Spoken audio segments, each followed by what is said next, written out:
weren't doing that. Does this policy not have a chilling effect that would prevent Harvard from hiring progressive professors now? Good. What was illegal about the firing? That he was supposed to give 30 days? 30-day notice to Congress. Yeah, I don't give a shit. I don't give a shit. I don't care. I don't care. I don't care. I don't give a shit. I don't care. I don't care. Okay, so then a lot of what you're saying is like, this might be against rules, flaw, or illegal, but like, who really gives a fuck? I don't like the libs. Welcome everybody to another Rattlesnake TV debate night. We have got with us today Rob Noerr and Adam Khan, and we're going to be debating the topic, has Trump's his second term, been a success so far? It's good to see you both. We'll get some quick intros as to who you are for those of you guys who are seeing you the first time. We'll start off with you, Rob. Yeah, my name's Rob Noerr. I am a populist conservative that lives in rural Pennsylvania. I've lived in the same area within 20 miles my whole life.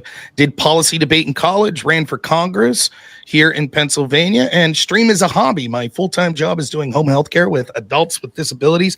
Love debating, so I'm really looking forward tonight, and I always appreciate doing a show with Jake. Adam, my first time meeting you, so I'm looking forward to it. I think it's going to be a lot of fun. Yeah. Always a pleasure, never a chore, Rob. And Adam, good to see you again. Thanks for coming back on the channel. Thanks for having me. Tell us a bit about yourself. Yeah, I'm Adam Khan. I'd call myself probably a progressive, but with political labels, it's always a little bit tough to pick the right one.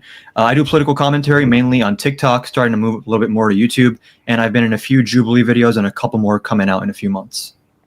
Awesome, and all of the links for these gentlemen will be below. So guys, we're going to do opening statements. That'll be 5 minutes each on the clock for these fellas, and then we're going to get into open dialogue for at least about 90 minutes or so. These guys can take it wherever they please. If you would like to send some super chats and grease my palms, you're more than welcome to do so, and the super chats will be put on screen as we go. And with that, gentlemen, let's get ready to rumble. And now, for the thousands in attendance, let's get ready to rumble! Rob, the floor is yours. 5 minutes on the clock. Thanks so much. I appreciate it. So, should be a good debate this evening. The question is, has the beginning here of Trump's term been a success? Now, it's very difficult to be able to determine this early into an administration how things will end up. And the term success is going to be relative anyways. I would propose that one of the ways we determine whether or not it's a success is comparing it to other similar administrations in this country, maybe in the past 30, 40 years. Maybe we can go back further if we like. But it's difficult because I think that most of our governments in the United States have failed us spectacularly, not just at the national level, but at the state level, and even in my case, and I assume in most cases, at the local level as well. So when I'm talking about it being a success, largely I'm going to be talking about it being marginally better than what we saw with previous administrations, whether it be the last Republican administration of W. Bush or the administrations of Obama, Joe Biden, etc.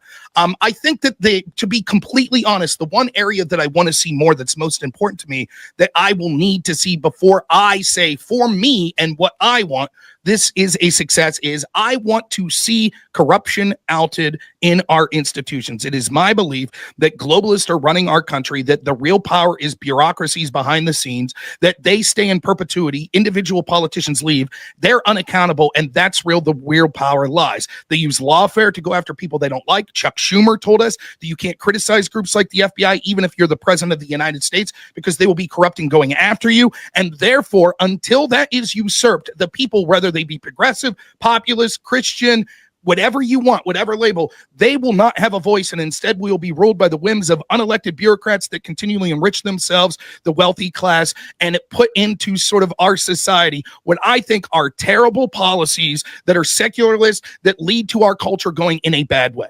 Having said that, the successes that I'll isolate are basically threefold that I think that are primary, but we'll be able to go further than that and talk about other issues if Adam likes. I certainly want to give him an opportunity to talk about topics that he wants to. The first area of success I think that you could isolate, which is an easy victory, and one of the most important topics is the border. We were lied to by these bureaucrats, both in the Democratic parties and for years in the Republican parties, that said that we just had to exist with our porous border, bringing in people that massively change our culture and are massive drains on our society, in addition to rapidly making the country more dangerous. We're told over and over that all the academics, which again fall into those institutionalists that are bureaucrats, like our bureaucrats that are unaccountable, they all tell us how great all of these illegals are. And yet every time we send them anywhere, the people in those communities clamor for them to get out. When it was just conservative districts that were predominantly Hispanic, we laughed at them and said, shut up, suck it up. You have a town of 1,000 people. You just got 3,000 people that don't speak the language. So what? You're Hispanic. You'll like it. They said, no, we don't like it. We came here legally. We did the right thing. We don't want these people. Then when we started sending them to Martha's Vineyard and sent them to places like Chicago, all of a sudden people that are traditionally Democrats and not white nationalists started to say that they didn't like those people either. So you can see that the studies are a lie that talk about how great they are. And the fact that we had to have a bipartisan bill after 3 years of the Biden administration allowing millions to flow through the border and him saying that there wasn't a crisis, bragging that his first day in office that he rescinded executive orders that massively restricted the amount of illegal immigration that was occurring. We saw that he finally, in an election year, saw that it was a huge loss for him and the American people had had enough. So he pushes for this bipartisan bill that would have had so many problems, but at the minimum would have allowed 4,000 people a day enshrined into coming before it would have went into effect and the government could have done anything. To which the Democrats who want those people here anyways would say, oh, you signed off on it. It was bipartisan. Those people are legal. Now you can't kick them out. And so the fact that all it took was changing a president to lower that number where we had millions coming across the border to historic lows where we're looking at like some 3,000 a month as opposed to tens of thousands in some days that we're coming across is a huge victory. If we don't solve that problem, our country will radically change. The second area that I could say that Trump is a success is that he understands that the dollar being the world reserve currency, the massive debt that we're building up, and the hollowing out of manufacturing in the United States and relying on countries like China is not sustainable. This country will cease to exist as a world power or as the sole world power, and we will have to rely on China, which a progressive like Adam should find appalling because their record on human rights is going to be far worse than the United States. They are positioning to be the world superpower because they control manufacturing, and through manipulation, tariffs, and other trade barriers, and the fact that so much manufacturing occurs there, the United States is quickly going to have to rely on them, not just for guns, steel, ammunition, but actually for the medical products that we need if a virus is released from a place like China. Oh, by the way, it was. Pay no heed to the fact that the former president's son bragged about working for the, and I'm quoting now, spy chief of China. So doing that and trying to have a tariff policy that makes the United States manufacturing is one of the most important things he could do. The last thing I'll say, and maybe the most important, is Trump's administration, for no other reason, has been a success because it has pissed off the worst people. And it has showed us culturally that we're tired of things like the trans agenda. We're tired of these scumbag secularists that push all of this crap on our children, that push all of these terrible policies that make our country so terrible. They're losing and taking fat L after fat L. Democrats' approval rating at this point is at historic lows. Some polls have them as low as 21%. And that's occurring in a time where Trump's trying to radically change policy that's leading to short-term shifts in the stock market. So if anything, you would expect people to be flocking to the Democratic Party. But they have been outed as so disgusting, it's so anti-American, it's so secularist that people are no longer swallowing the crap. The days of screaming racism, the days of screaming that white people are evil, Christians are evil, we need to have drag shows for children are over. Oh, sorry, I didn't. Right. But yeah, that's it. That's my opening statement. Sorry. You got 6 minutes on the clock, Adam. Rob went a little bit over, so go for it. Yeah, probably not going to take up the full 6 minutes. I agree with Rob that the sort of key question here is how do we even define success in the first place, because that sets the parameters of what matters and what doesn't matter. I would take a little bit different of a look at it in the sense that I would judge success based on what is sort of the reason someone got elected and then what did they do within the powers that they have to effectuate that type of change. I'm not opposed to talking about previous administrations. I'd rather avoid this becoming like a whataboutism type of debate where we're like, well, this guy did this and this guy did that. I call myself a progressive and not necessarily a Democrat because I do have criticisms of Democrats, so I'm not going to just blindly defend anything that any Democrat has ever done. I think that there are valid critiques of the Biden administration as it pertains to immigration. I think he course corrected maybe a little bit too late, and that's a valid justification. I do think that when it comes broadly to immigration, the actual question here is how is this being done? And I think we're seeing a serious erosion of due process in this country. I'm sure we're going to get to the case of Kilmar Abrego Garcia and what sort of risks that poses to our constitutional rights. I would say also some of the promises of mass deportation are not being borne out in the numbers. Like they're maybe marginally higher some days, marginally lower some days. I will admit that the border encounters are down dramatically. That is true. And I think that probably is in a large part because of Trump. But when it comes to actual international detentions and deportations. I'm not seeing a real rhyme and reason here when we're invoking things like the Alien Enemies Act to deport people without due process. Many of them don't even have a criminal record. So what exactly are the priorities of this administration as it pertains to immigration? I'd also talk about, he mentioned tariffs. I think that's a very big part of what Trump ran on. He talks about it constantly. He said it's his favorite word in the dictionary.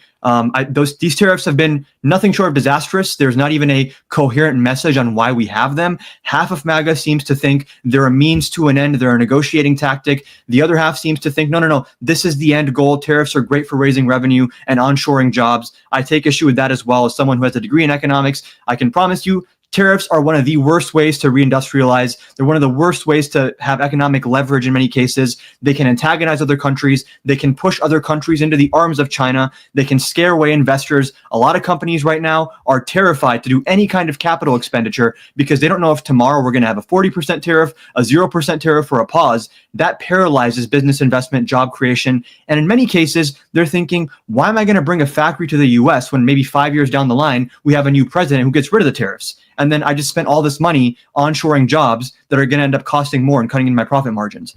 And the last thing I would say is his tax plan, I think, is also incoherent. And the sort of like main topics I would want to touch on here are, I think the economic policy is incoherent, and I think Trump was elected because of the economy. That was the primary reason. Immigration is also in the top two there. And then I would also say that he represents a serious threat to our constitutional order, to our checks and balances. And that to me is the biggest issue here, because we can disagree on like what is the optimal tax rate and what is the best way to do deportations and what's the best immigration policy. And those are very important discussions to have, but they have to exist within the context of a president who believes in rule of law and is not blatantly defying court orders and ignoring the power of the purse in Congress and going through and firing inspectors general illegally. I mean, there's a lot we can get into here, but just broadly speaking, I'd say authoritarianism and the economy are the two biggest issues of this administration.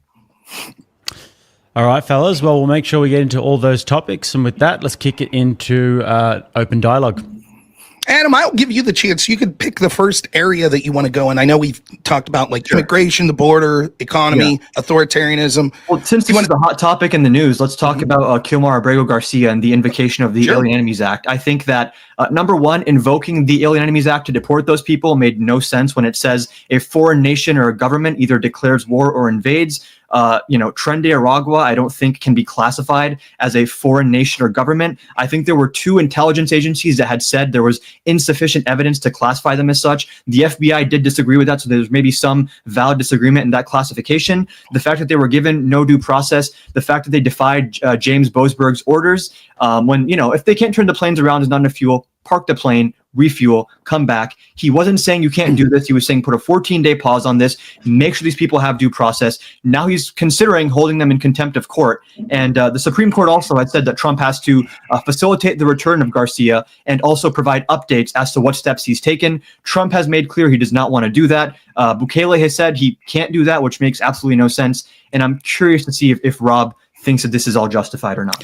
I don't think that any of this would speak broadly to an overarching success. At best, if I concede everything you're saying here, we would end up to a position that the Trump administration has done one slight percentage of violating something like due process that presidents in the past, particularly Democrats, have done, that were cheered on by almost all of these same people screaming bloody murder, including lawyers and judges. For example, would you admit that Garcia, let's just go through some facts of Garcia real quick. He was not an American citizen. You'll admit that, right? Mm-hmm. And he had a withholding from removal order in 2019. He had a withholding from removal only to the country of El Salvador. The deportation order still stood, though, correct? Sure, but wouldn't the deportation typically be to their home country? So where else do you deport him to? Then? Well, there's the rub. Well, don't worry, we'll get to that. There's the rub. Sure. What's going to happen is we'll see that people, I don't know you specifically, but Democrats and people that are making arguments similar to what you're making here, the real game is, just like it wasn't a mistake, whoopsie, we let 15 million people in, the real game is we're going to make it impossible to deport any of these people. So, for example, if just to spell at the end of the game, people will argue, these same lawyers, ACO, etc., that are arguing, well, we can't send Garcia back because he's fearful of a gang. The next argument they'll make is, well, we can't send him back because he's fearful of the government of El Salvador, because they run torture prisons. Would you agree with that they run torture prisons? From what I've seen, yeah, places like CCOT have like serious human rights abuses. Okay, so then every illegal immigrant that comes from El Salvador will say, we're afraid to go back, to which Democrats would say it would be monstrous to send them back. And then they'll say, but you can't send them to another country because that would be inhumane. It's not on Democrats to make these decisions. This is judges to adjudicate. And it's important to know that actually the standard to get a withholding from removal is actually a higher standard than getting an asylum case approved. For asylum, I think it's that you have a credible fear that you're going to be persecuted for an immutable characteristic if you're deported. For a withholding of removal order, there has to be more likely than not that you will face some kind of risk. And that's a adjudication made by a judge. I have no problem getting into the details in this, and I will, but I just want to set the stage that I find this irrelevant because hiding behind lawfare and sort of what's legal would be no different than something as a progressive you would probably be outraged about, which is if you see some very wealthy person, like let's say a wealthy person comes in and buys a city block of poor housing and wants to kick everyone out, and he knows how to use the legal system and has the money to do it. And so he could jump through those hoops where even if he's morally wrong, he's going to be able to win those cases. I don't care that a bunch of globalists and a bunch of bureaucrats that for years have destroyed this country and want illegal immigration are now crying, no. For all of these reasons, we can never kick out any of these people, including. I mean, I just want to be clear. Do you think that Kilmar Abreu Garcia deserved due process before being sent to El Salvador? I think that my standard would be this. Was he an illegal? Yes. Was he from the country of El Salvador? Yes. There's your due process. Goodbye. Fifth Amendment says that all people get due process, not just define due process. Having your day in court in colloquial terms, that's what it typically means. Especially if you're getting deported, there's a typical process for deportations when it comes to like hearings to get people deported. Would you admit that? So then, real quick, would you admit that the majority of people that are, will not say you, but the majority of people that are criticizing this are Democrats that would have voted for people like Joe Biden, Barack Obama, etc.? Sure. Okay. Now, you've already admitted that he was an illegal. Would you admit that the legal protections of an illegal are a lower standard than an American citizen? So, for example, probably that makes intuitive sense to me. Sure. But by the way, I'm not saying this to be rude or anything. Are you from America? Yeah, I was born in Michigan. So like me and yours, free speech rights are going to be different. We could burn an American flag and say death to America. Arguably, an illegal, we would say deport that person saying that. We don't have to get into that point now, but you see what I'm saying? The standard for the protections. I would take issue on the free speech thing, but I will agree with you. There's probably some difference in how you legally treat someone who's a citizen versus someone who's undocumented. Sure. Last thing I'll say is, would it have been worse if Trump would have just ordered Garcia executed without a trial? Yeah.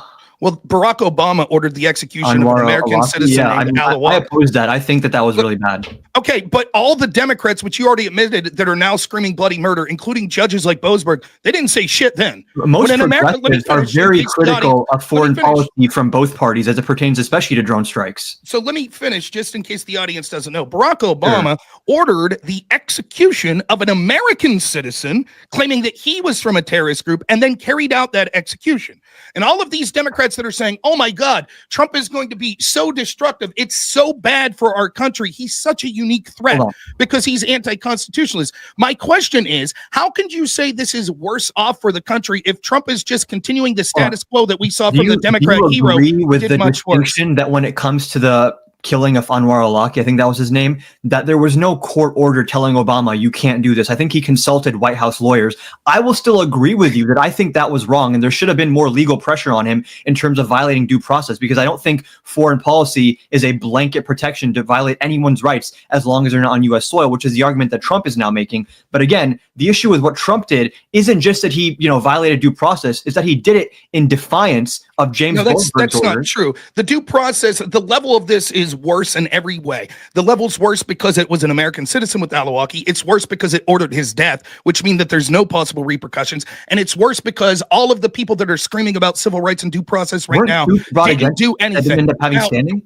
When it talks to now, when you're saying, oh, but Trump had this order that he violated. No, I'm sorry. A judge not even putting it in writing, but having an emergency hearing and then verbally saying, turn the plane around. It's arguable. In his contempt document, he says that some of the flights took off after the written order as well, not just the oral order. No, the flights to El Salvador in general. I don't know that if some took off, and nonetheless, it's James Goldberg released. Like there's like a PDF online explaining the contempt court. That I'm trying to make, right? Like, The idea that he tells these people while the planes are in flight or while they're getting ready to take off, he has this emergency hearing, which, by the way, the Supreme Court ruled that he had no jurisdiction to do, which the Trump administration that has no bearing on contempt of court. You understand that? Well, you can say that, but what it does have a bearing on is that the Trump administration knew that ultimately this guy didn't have a say in it. And what it was an activist judge who, by the way, somehow, luckily, even though it's supposed to be random draw, this same judge keeps getting all of these cases. Luckily, isn't this he's the an same activist judge that said that Trump did not have to release his tax returns? I mean, if you and that Hillary had to release her emails. We could do this. We could every 20 seconds. I can interrupt you too as well. I'd rather have like a more dynamic back and forth. Okay, that's fine. Then we'll do that. Yeah, maybe he said something about taxes. I don't care. It's the same judge that keeps getting all these cases. That keeps making these activist rulings. The idea that you're going to somehow say it's worse that this guy, while planes were in the air, said turn them around and Trump didn't. That's somehow worse and more of a violation of due process and constitutional principles than Barack Obama, which Democrats cheered for, ordering the execution of American citizens is ludicrous. Well, I think rule of law plays a big role here. You can mistakenly... Wait. Just because you say rule of law there, right, well, you acknowledge that Obama violated rule of law and Democrats were all for it. When I say rule of law, did Obama defy a court telling him that he couldn't do this or that he broke the law? It doesn't matter. Why is defying the court? So you're telling me that if Trump would have just executed Garcia without a court saying, you'd say, oh, that's not that bad. That's okay. It's not like a court told him not to do that. Well, if he consulted White House lawyers, like when Obama did this to al-Awlaki, there was some allegation that he was involved in terrorist activity. I still don't think that's sufficient to do a drone strike on an American citizen. So I'm not defending that position. I'm drawing a distinction between two cases where constitutional principles were violated. But in one case, the violation is a lot more explicit in defiance of rule of law because a judge actually got involved. Whereas in the other case, Obama thought what he was doing was legal. Do I agree with that? No. But in terms of our legal process, I'm pretty sure the ACLU or one of al-Awlaki's cousins tried to bring a case. There was no standing there. So like these are really I'll just interrupt since that's what we're doing. We prefer back and forth, so I'll interrupt. Sure. This is an absurd argument. So the argument that just because we didn't have activist judges that were jumping in and saying, no, you can't do that when it came to Obama, so we have to assume he had good motivations and thought that he could legally do it is absurd. I guarantee you, if this would have went the other way and Trump would have ordered the execution of Garcia, you wouldn't be on here saying, well, hey, at least he just didn't deport him and then a judge say to turn the plane around mid-flight, because that would have been really horrible. You would agree there's a distinction between a drone strike on foreign soil and like executing a U.S. citizen, or not U.S. citizen, but like someone who's in the U.S. on U.S. soil, right? There's like some distinction there. There's some distinction, and yet the distinction between deporting someone to their country of origin that had a deportation order and not turning the plane around because an activist judge that didn't have standing, that's degrees worse of a constitutional violation than ordering the execution of an American citizen. I keep seeing this trend where anytime a judge goes against Trump, they magically are now labeled an activist judge. Like, to be clear, James Boasberg was first appointed by George Bush, no fan of George Bush, then promoted by Barack Obama. This was the same judge who ordered Hillary Clinton to release her emails and defended Trump from having to release his tax returns when Trump was sued to release his tax returns. So he's made rulings that are in favor of more of like the right-wing sphere. So calling him like activist just because he issued a ruling that you don't like feels a little bit dishonest. He's activist.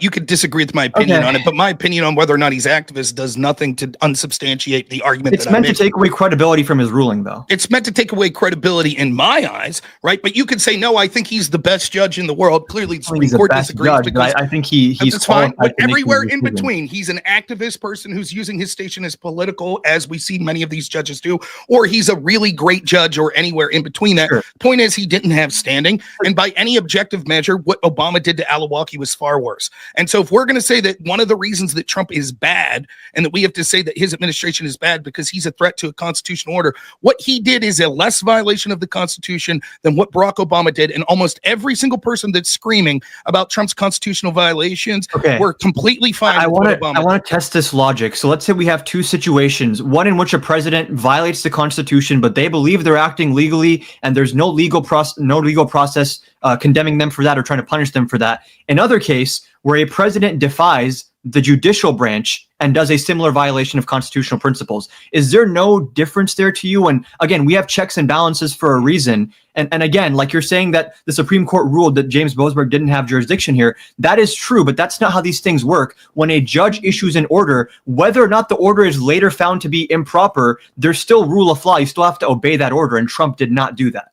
So you asked me if there's a difference in this hypothetical that doesn't accurately represent what we talk. Yes, there is a difference in that. So if in one case, what you asked is, in one case you say, if someone does something they think's legal versus if someone does something that a judge expressly told them they can't, is the second worse than the first? Yes. Yeah. Now let me ask you some questions. Yes, no, only, please. The same sort of questions you asked me. If a president orders someone be deported that's an illegal, is that worse than ordering they be executed? Yes or no? Which one's worse? Okay, the execution's worse.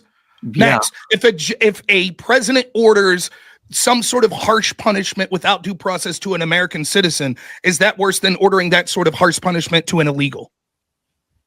Say that again, sorry? If a president orders some sort of harsh punishment, deportation, execution to an American citizen without due process, is that worse than him doing it to an illegal? From a constitutional perspective, yes. I mean, they both would equally violate the Fifth Amendment. That's outrageous. So if that's the case, then the Fifth Amendment says all persons, not all citizens, not all visa people. Like it's outrage. It's an outrage, right? Because American citizens are offered stronger protections. There is legal arguments as to whether all of the protections, for example, in our Bill of Rights apply. The word citizen in some cases, like having the right to vote and other things, running for president. There's other cases where it does not use the word citizen. So just to be clear, then, that would mean that anytime the United States, like military, bombs someone and it kills a civilian, right? That's murder. That those people, that they had the rights and protection that any American citizen would have of due process. You're saying so ordering the execution of Alawaki is the same as ordering the execution of Soleimani. I just want to be clear. You're saying that if the U.S. carries out a military strike in a different country where there's collateral damage if a U.S. citizen? Correct. No U.S. It doesn't matter if there's a U.S. citizen. All people have equal rights under the United States Constitution. People that are on under U.S. jurisdiction, like on U.S. soil. No. Wait. So our Constitution doesn't apply to people living in like Yemen or something. So the Fifth Amendment says people. It doesn't say people living in the jurisdiction of the United States. Well, it's the Constitution of the United States. Correct. Right? And so therefore, when it's talking about the protections offered, therefore, it's clearly that there's a higher standard for people that are citizens of this country than elsewise. That's why, for example, that's why the INA, and I could, in some cases, go ahead, yeah. That's why, for example, the INA says that we could deport people not because they've committed crimes, right? So, for example, with free speech, me and you have the right, if we wanted to say, yay, Hamas, death to America. We could say that. We wouldn't legally be allowed to go sent to jail for that because the First Amendment protects us. However, those same protections aren't afforded to someone who's an illegal, or to someone who is here legally as a visitor, like a student visa. There is no law that says that you can't deport them. The INA says that you're able to deport them for things such as anti-American beliefs or rhetoric, and I don't have the specifics in front of me, but there's all sorts of things that you would never be able to do to an American citizen. You would acknowledge that you can't deport an American citizen for saying death to America, right? Yeah, Trump has opened up the door to do something like that, but we can get to that in a second.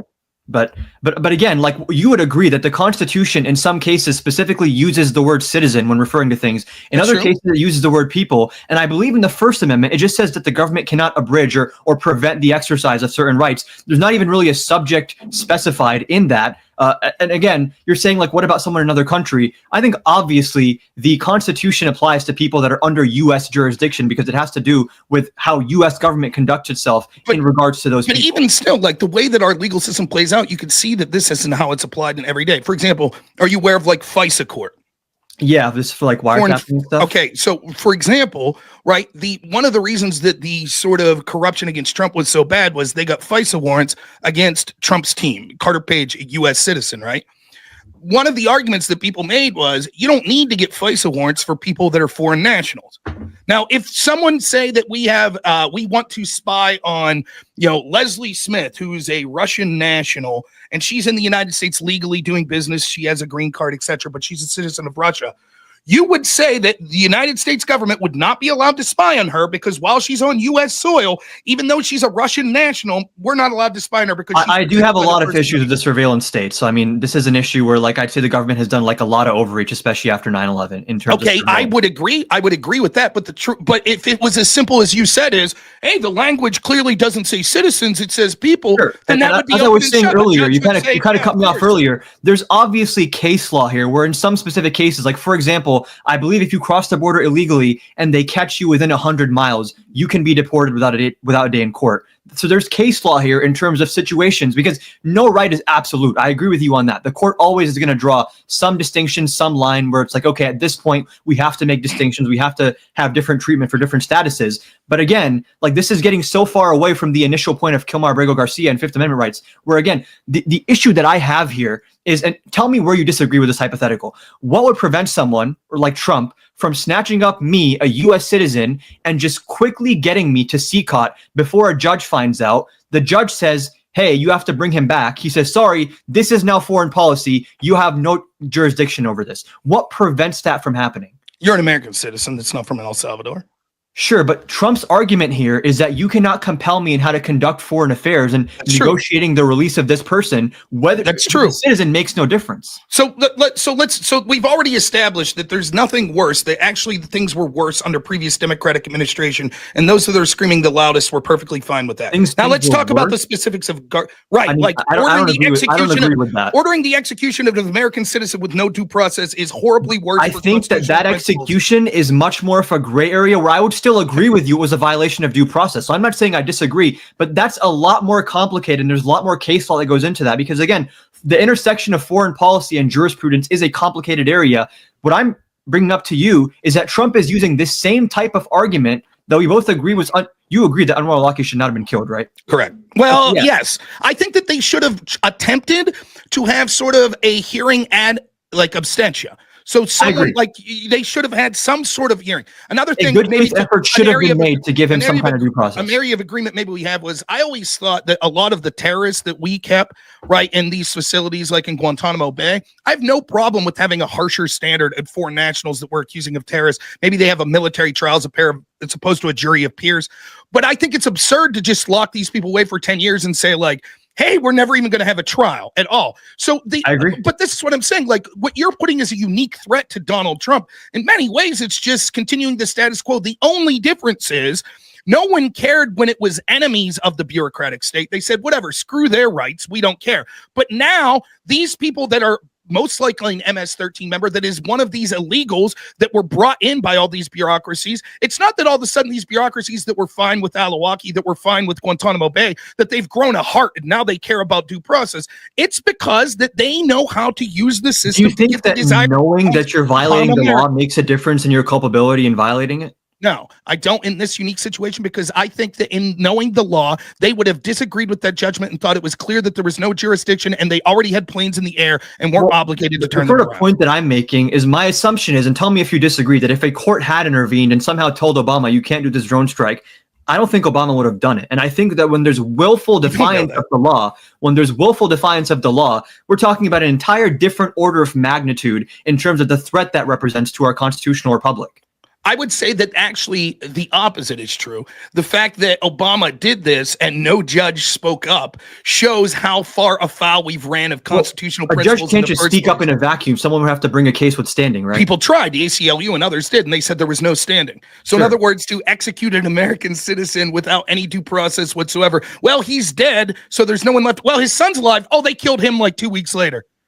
I'm pretty sure there's no one left standing. I'm pretty sure the current case law allows for what happened. If someone would have told him, I'm sorry, I don't believe it. Now, if we could talk specifically about Garcia and the issue we're talking here, right? Like, so the idea that, let's not get it twisted. He was most likely MS-13. That's sort of irrelevant to my calculus. He was an El Salvadorian national. He did come in 2011. He was here for years. He never claimed asylum. He never claimed that he was fearful to go back until he was picked up. Then, once he tried to claim asylum and that fell, only then did he say, I feel threatened to go back to El Salvador. Again, his claim was, just real quick, and you can intervene if you think I'm wrong on any of these facts. He came in 2011. His claim is when he was 16 in 2011, he felt from a rival gang, which is interesting language. A rival gang was threatening there, something to do with like a small business that his family owned. Like pupusas or something. It's like a dish over there. So what are the chances now in 2025, some 14 years later, that this gang, which have been largely wiped out, by the way, thanks to Bukele,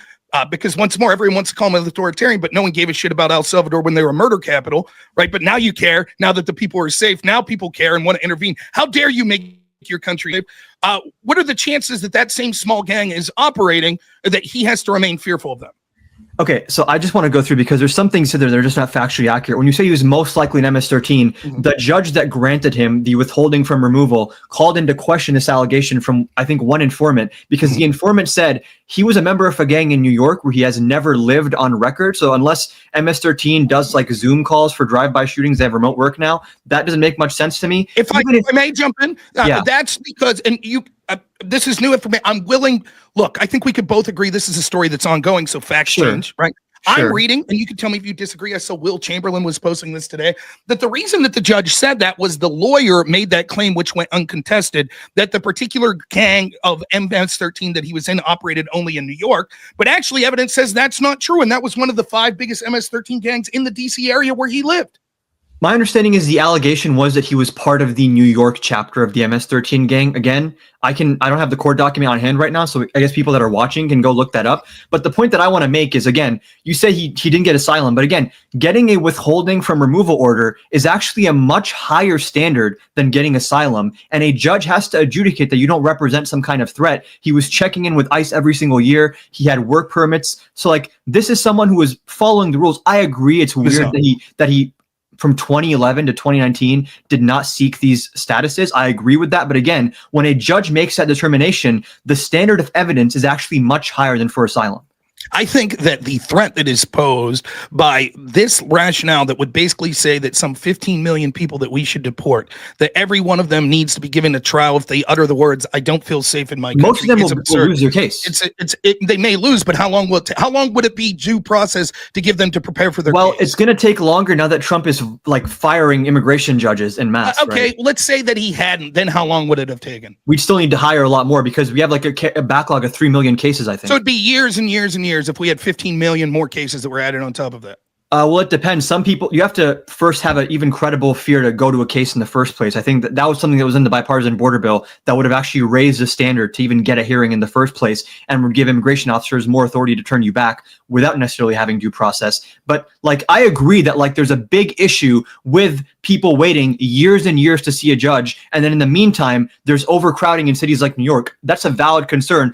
Part of the reason why Trump won. But the way you address that is, again, by hiring a lot more immigration judges and doing an overhaul of the system. Now, you might think, do we want to give these 15 million people status? Well, my understanding is 70% of asylum cases are rejected. So we're talking about a much smaller number that actually get to stay here after they get their day in court. Yeah, but it will take forever for them to get the day in court. Unless you hire enough judges. I don't even think so what do we... Quadruple the amount of judges? Quintuple? Where are we getting them from? I mean, there's probably going to be some kind of analysis you can do to get the exact number. I would know the exact number, but firing them is probably moving in the wrong direction, right? I think that the ICE judges that allowed the invasion to occur, we probably don't need them as well. How many have Trump fired, by the way? I don't know the number off the top of my head. There's articles about this online. I think in Texas, he laid off 12 different judges. And again, even laying off a couple at a point when we have a backlog of 3 million cases, it's like, why are we moving in that direction at all? I would have to see the evidence. I can't take it at face value that he's firing. Would you agree that we should hire more immigration judges as a broad rule? No, I think that as a broad rule, what we should do is Congress should pass a law that says that we accept 0 asylum claims, and everyone that's made any sort of asylum claim, or I'm afraid to go back to my country claim, should be immediately removed. At least there, I would say rule of law wise, sure, Congress passed a law. Fair enough. I disagree politically, but at least there's some process being followed. That's not what's happening right now, though. That's the issue. So I just want to make it clear, like it's not like this guy was just some family man that came here that was fearful that did everything right. Like there's a lot of things about this particular case. And again, like just before we get to the final part on this, I just want to stress this point. He had a deportation order that was never revoked. Well, just quickly, guys, I want to wrap this up and then want to move on to tariffs after this, if possible. Sure. So last points on this, and then we'll move on to that. I just want to get my one core issue. One more point I want to get to on this as well. Yeah, sure. My one core issue here with all of this is that my main issue with Kilmar Abreu Garcia being deported and those other 200 something people that were sent to El Salvador is there is zero limiting principle that would prevent the Trump administration from doing this exact same thing to citizens. He's already talking about sending our homegrowns to El Salvador, which I hope you would agree is fucking insane. But even if that's not the case, what Trump is doing here is saying, as long as I get you off of U.S. soil before a court finds out, it falls under the blanket term of foreign policy, and then you have no more rights anymore. Okay, so I think I've made my point that this was a person that should have been deported, and I think that if we delved into it deeper, we'd find out that you would be against deporting him to another country as well, and that you would probably also, and even if you wouldn't, this is going to be the overarching Can Democrat you address argument. my issue here with the yes, actual, okay. That, but this was the final point I wanted to make. Then I'll address your issue,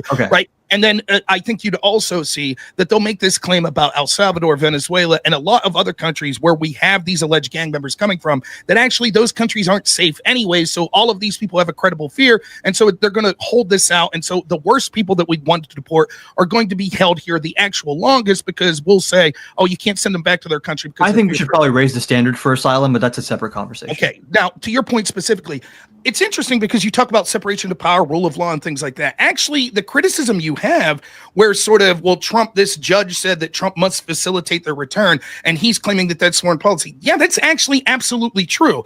Like, let's say, do you think the court had the power to tell Trump, you must do everything to bring him back? Should we go to war with El Salvador?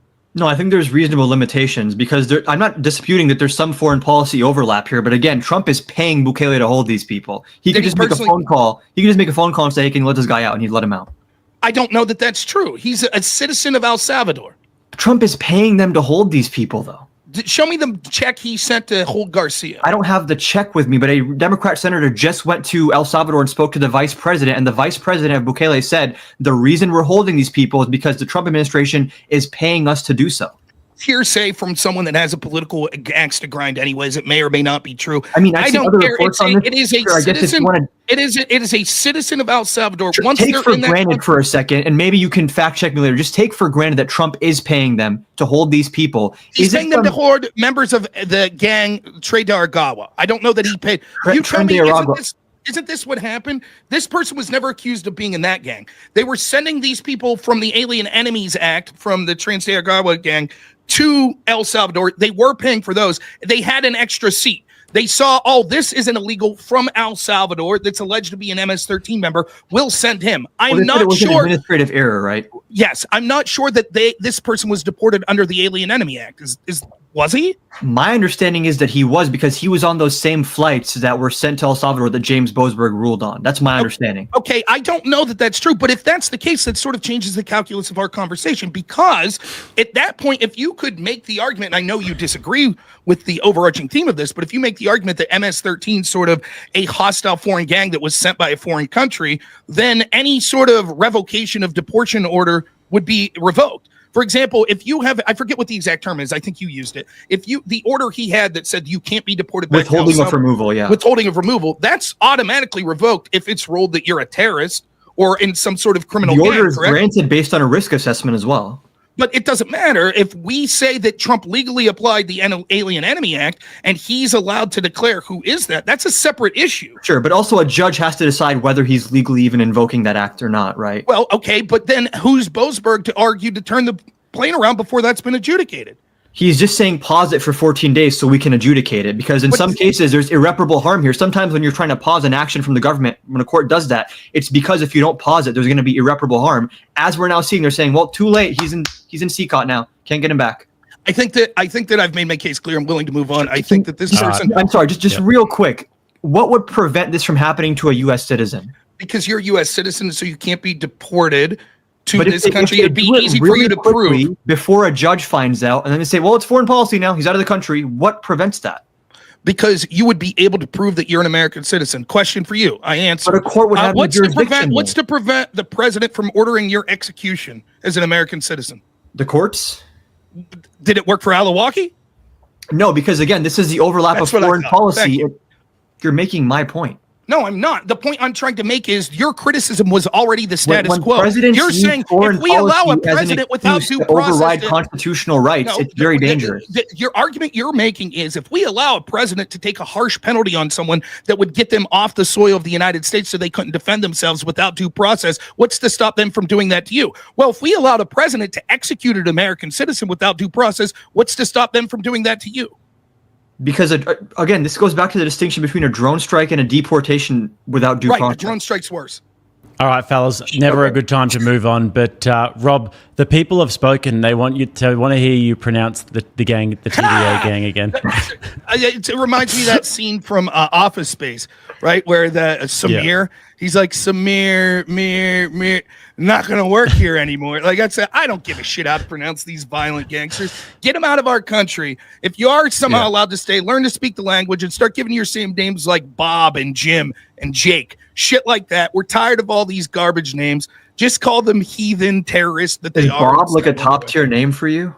What's that? Bob a top tier name? I hate being called. Well, I don't hate. I don't like being called Bob, but I like normal names. Okay. I like my gangs called Bloods and Crips. That I can pronounce. So. Okay.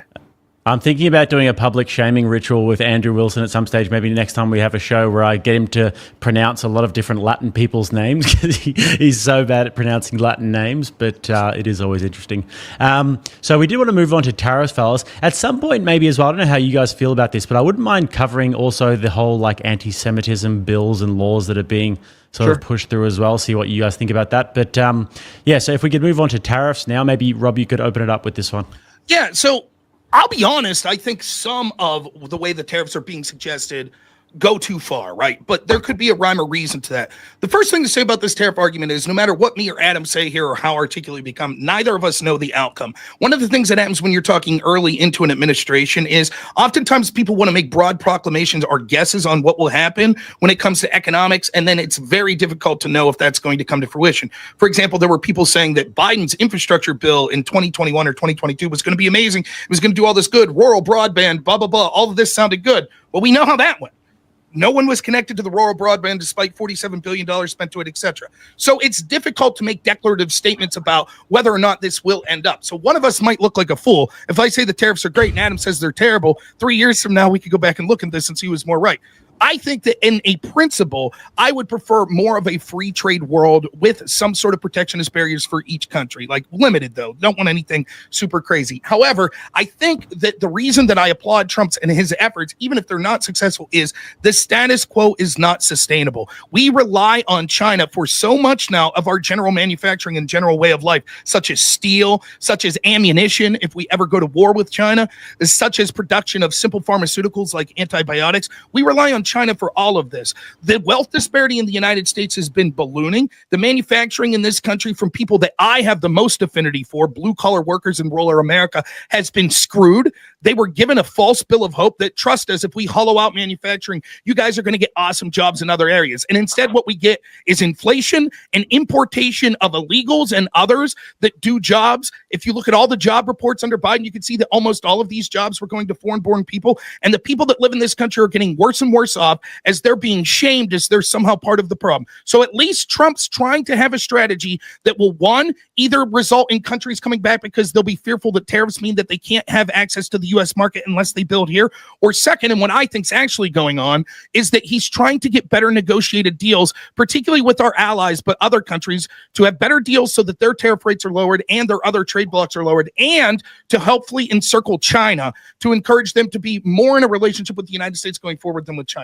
There's a third area of discussion we could get to, Adam, that's more complicated that I'll admit I'm not the best to have, but I can fumble through it if you like, that has to do with, I think there's a possibility that Trump's trying to get us off the U.S. as the world reserve currency and get us back to more of a gold standard. And there's a solid argument to be had that tariffs are the first step in encouraging a purchase of gold, which we now see gold flowing into the United States to have that sort of currency back, which will stop the sort of massive debt spiral that we're in. None of it's sustainable, though. Would you agree with that at least, Adam, that the status quo is not sustainable? Economically, broadly speaking, sure. But that can mean very different things to different people. So again, I think when you want to overturn the status quo, the question is what you're doing actually better than the status quo? Because it can be worse, even if the status quo is bad. Right. Just real quick point, you said on the Biden infrastructure bill, the issue with that infrastructure bill is that they're being really slow at spending the money. Not that they've spent it and nothing's happened. It's just that these states sometimes have to jump through so many hoops to get the funds to even start building. That's an issue we might agree. Trump's rolling back regulations as well. If it's building regulation, I'll give him credit for that. I don't know what specific regulations he's doing, but zoning laws are fucked in this country in pretty much every state, except like some red states actually that do build more stuff. So when we talk about tariffs, again, my main issue with these tariffs is Number one, and I want to ask you, Rob, because I always get a different answer to this question. In your mind, are these tariffs a means to an end, or are they the end goal in and of themselves? I think they're a means to an end. And I think you have a valid criticism of there. It seems like Trump speaks out of both sides of his mouth, or his team does. But let me ask you a question, like to counter this, right? Let's take for a second, operate under the assumption this is just a means to an end and it's trying to get negotiating. Would you admit that it would be a weaker negotiating strategy to be like, we're not really serious about them? Yeah, probably, sure.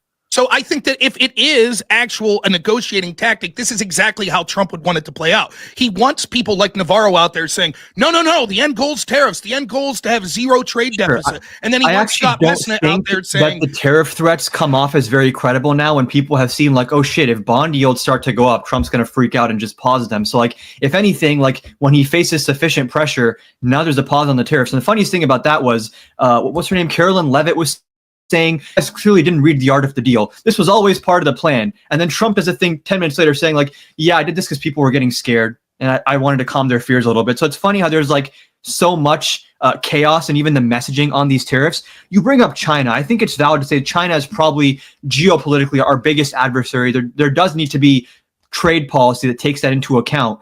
The issue that Trump has had here, though, is, again, China also relies on us for things like airplane parts. Like, they also rely on us to buy from them. So, like, this idea that they have all the leverage over us isn't true. There's a give and take there. And if you want to use things like industrial policy to fight China, you're better off using subsidies than tariffs. This is what China does. People talk about China dumping their products. One of the ways that China does that is they subsidize the fuck out of their manufacturing, and then they sell it in global markets for below break even, and they just outcompete everyone else's industry.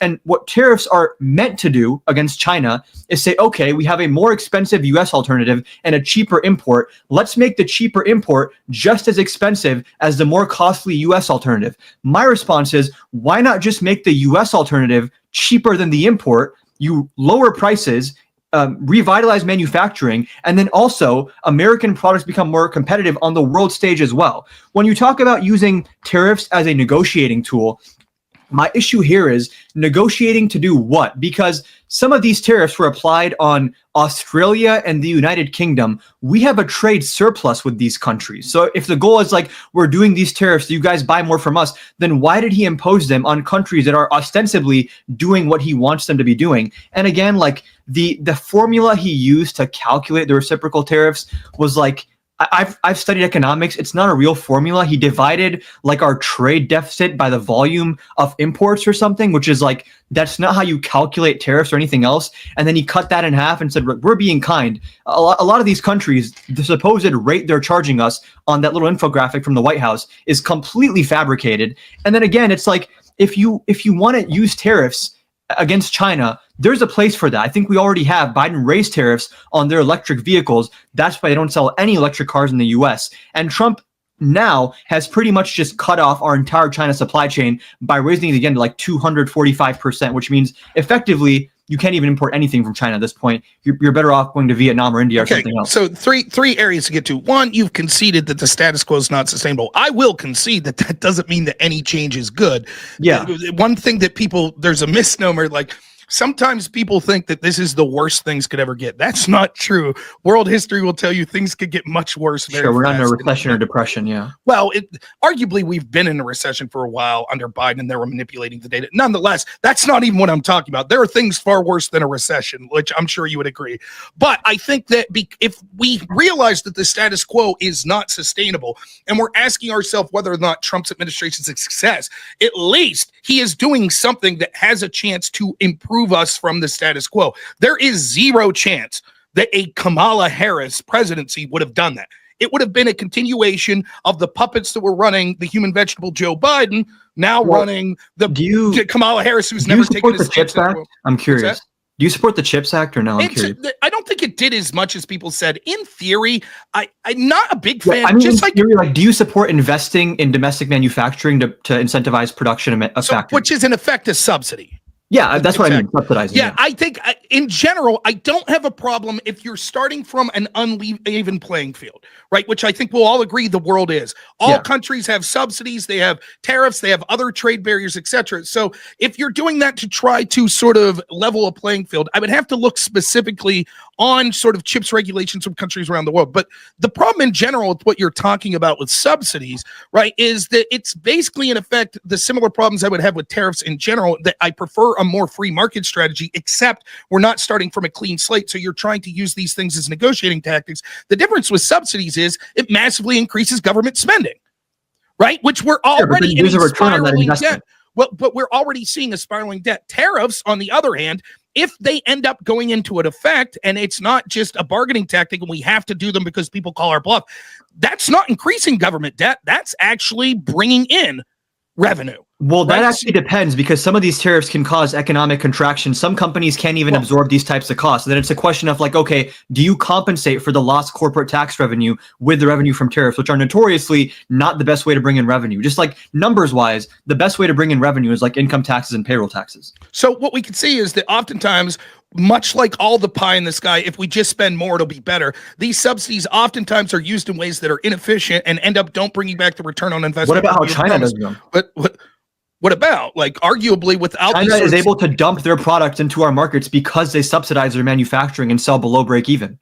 Okay, that may be true, right? But then that would be a reason. Why don't we play that same game instead of pointing at them and crying about it? Why don't we just tariff them so that they can't do it? Because that makes everyone worse. We can fight China and lower consumer prices and create jobs and create manufacturing. That's not true. That's not what happened. One, we oftentimes see these subsidies don't have the desired effect. See Solyndra and all these other green places that we gave all these subsidies. Depends how they're structured. Sure. So the idea, if we just do subsidies, will work. Second, the CHIPS Act specifically, many of those factories were already going to be built here before the CHIPS Act. They already had plans to build them. Third, we already see places like NVIDIA saying because of these tariffs, they're going to build new plants in Dallas.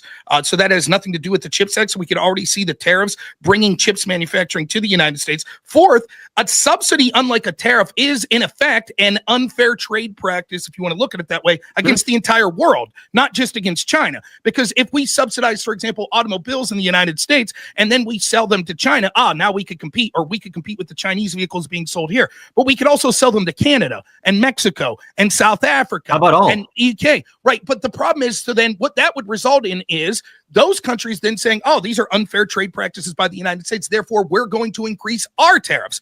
Whereas if you just have a tariff against China, that isn't seen as an aggressive tactic against UK, against Canada, etc. It's an aggressive tactic by China, and then they buy less of our produce, and then Trump has to bail out the farmers like he did in his first term, because we also sell stuff to other countries. And the idea of reciprocality, I actually like.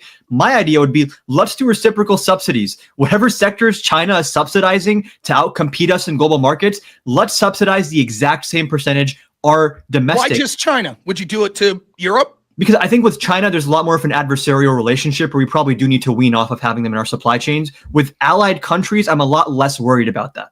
Okay, so then what about allied countries that have tariffs on products like our automobile industry? I mean, their people are worse off because of those tariffs. They have to pay higher prices. Well, arguably, the people of China are worse off because of the subsidies in the sending to the United States.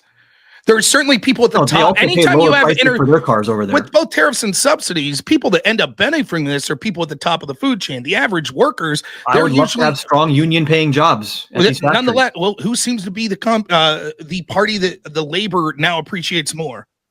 I mean, you can look at the NLRB changes under Biden, and you can say he was anti-labor, but that's not borne out by the actual changes he made. Republicans are the ones that support right-to-work laws that crush unions in many states. Right to work is something that should exist. You shouldn't be forced to join a union if you don't like. Nonetheless, the unions, you can cite all the data you want, just like people cited the border data, the jobs data, it gets rescinded all the time. The truth is they're voting with their feet, and these unions that have been decades long, Democrats are starting to realize that actually the policies of the Democrat, the free trade, etc., hollowed out the manufacturing of the United States. Up on a real problem, but that doesn't mean Trump is the solution. That's kind of my whole. I think Trump was elected for a very real reason, which is that people want structural change to the establishment and the status quo in this country. But I think Trump kind of co-opted that and used that for his own nefarious sort of narcissistic purposes. The nefarious part of it, that's going to be a matter of opinion. I don't think it's nefarious on Trump's point. But again, we already talked about NVIDIA building chips in Dallas. There's been several other companies that said that they're going to start manufacturing in the United States. And we haven't even, let me finish. We haven't even got to the negotiating table yet.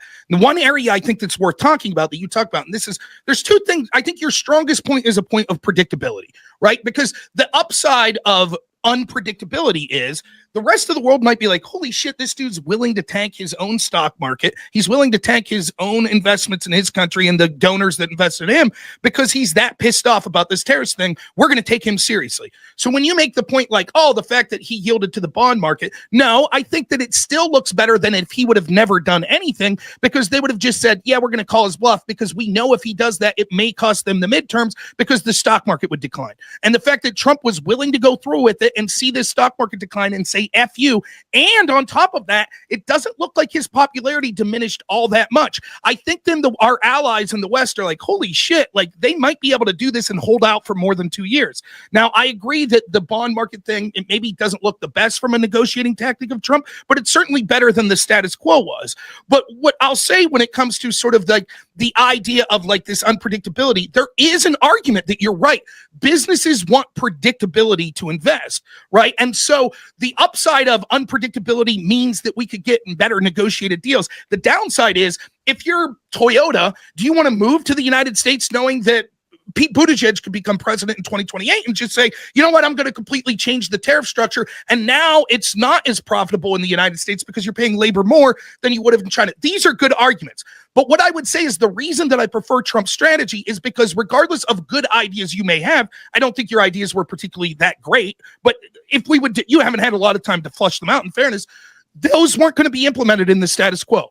There was zero chance that you're admitting the status quo was not sustainable, and that there is no chance Kamala Harris would have done any of this, or any other Democrat or Republican that we'd seen in the past, whether Do you not think that Kamala Harris would have like tried to subsidize domestic manufacturing? I mean, she had plans to subsidize production of new homes, like 3 million new homes. Like Democrats subsidize. That's kind of what Democrats do. Joe Biden. How did Joe Biden do with those issues in the United States? Those bills were extremely like held down by regulation that was not needed. Right. Why would it have been different under Kamala Harris?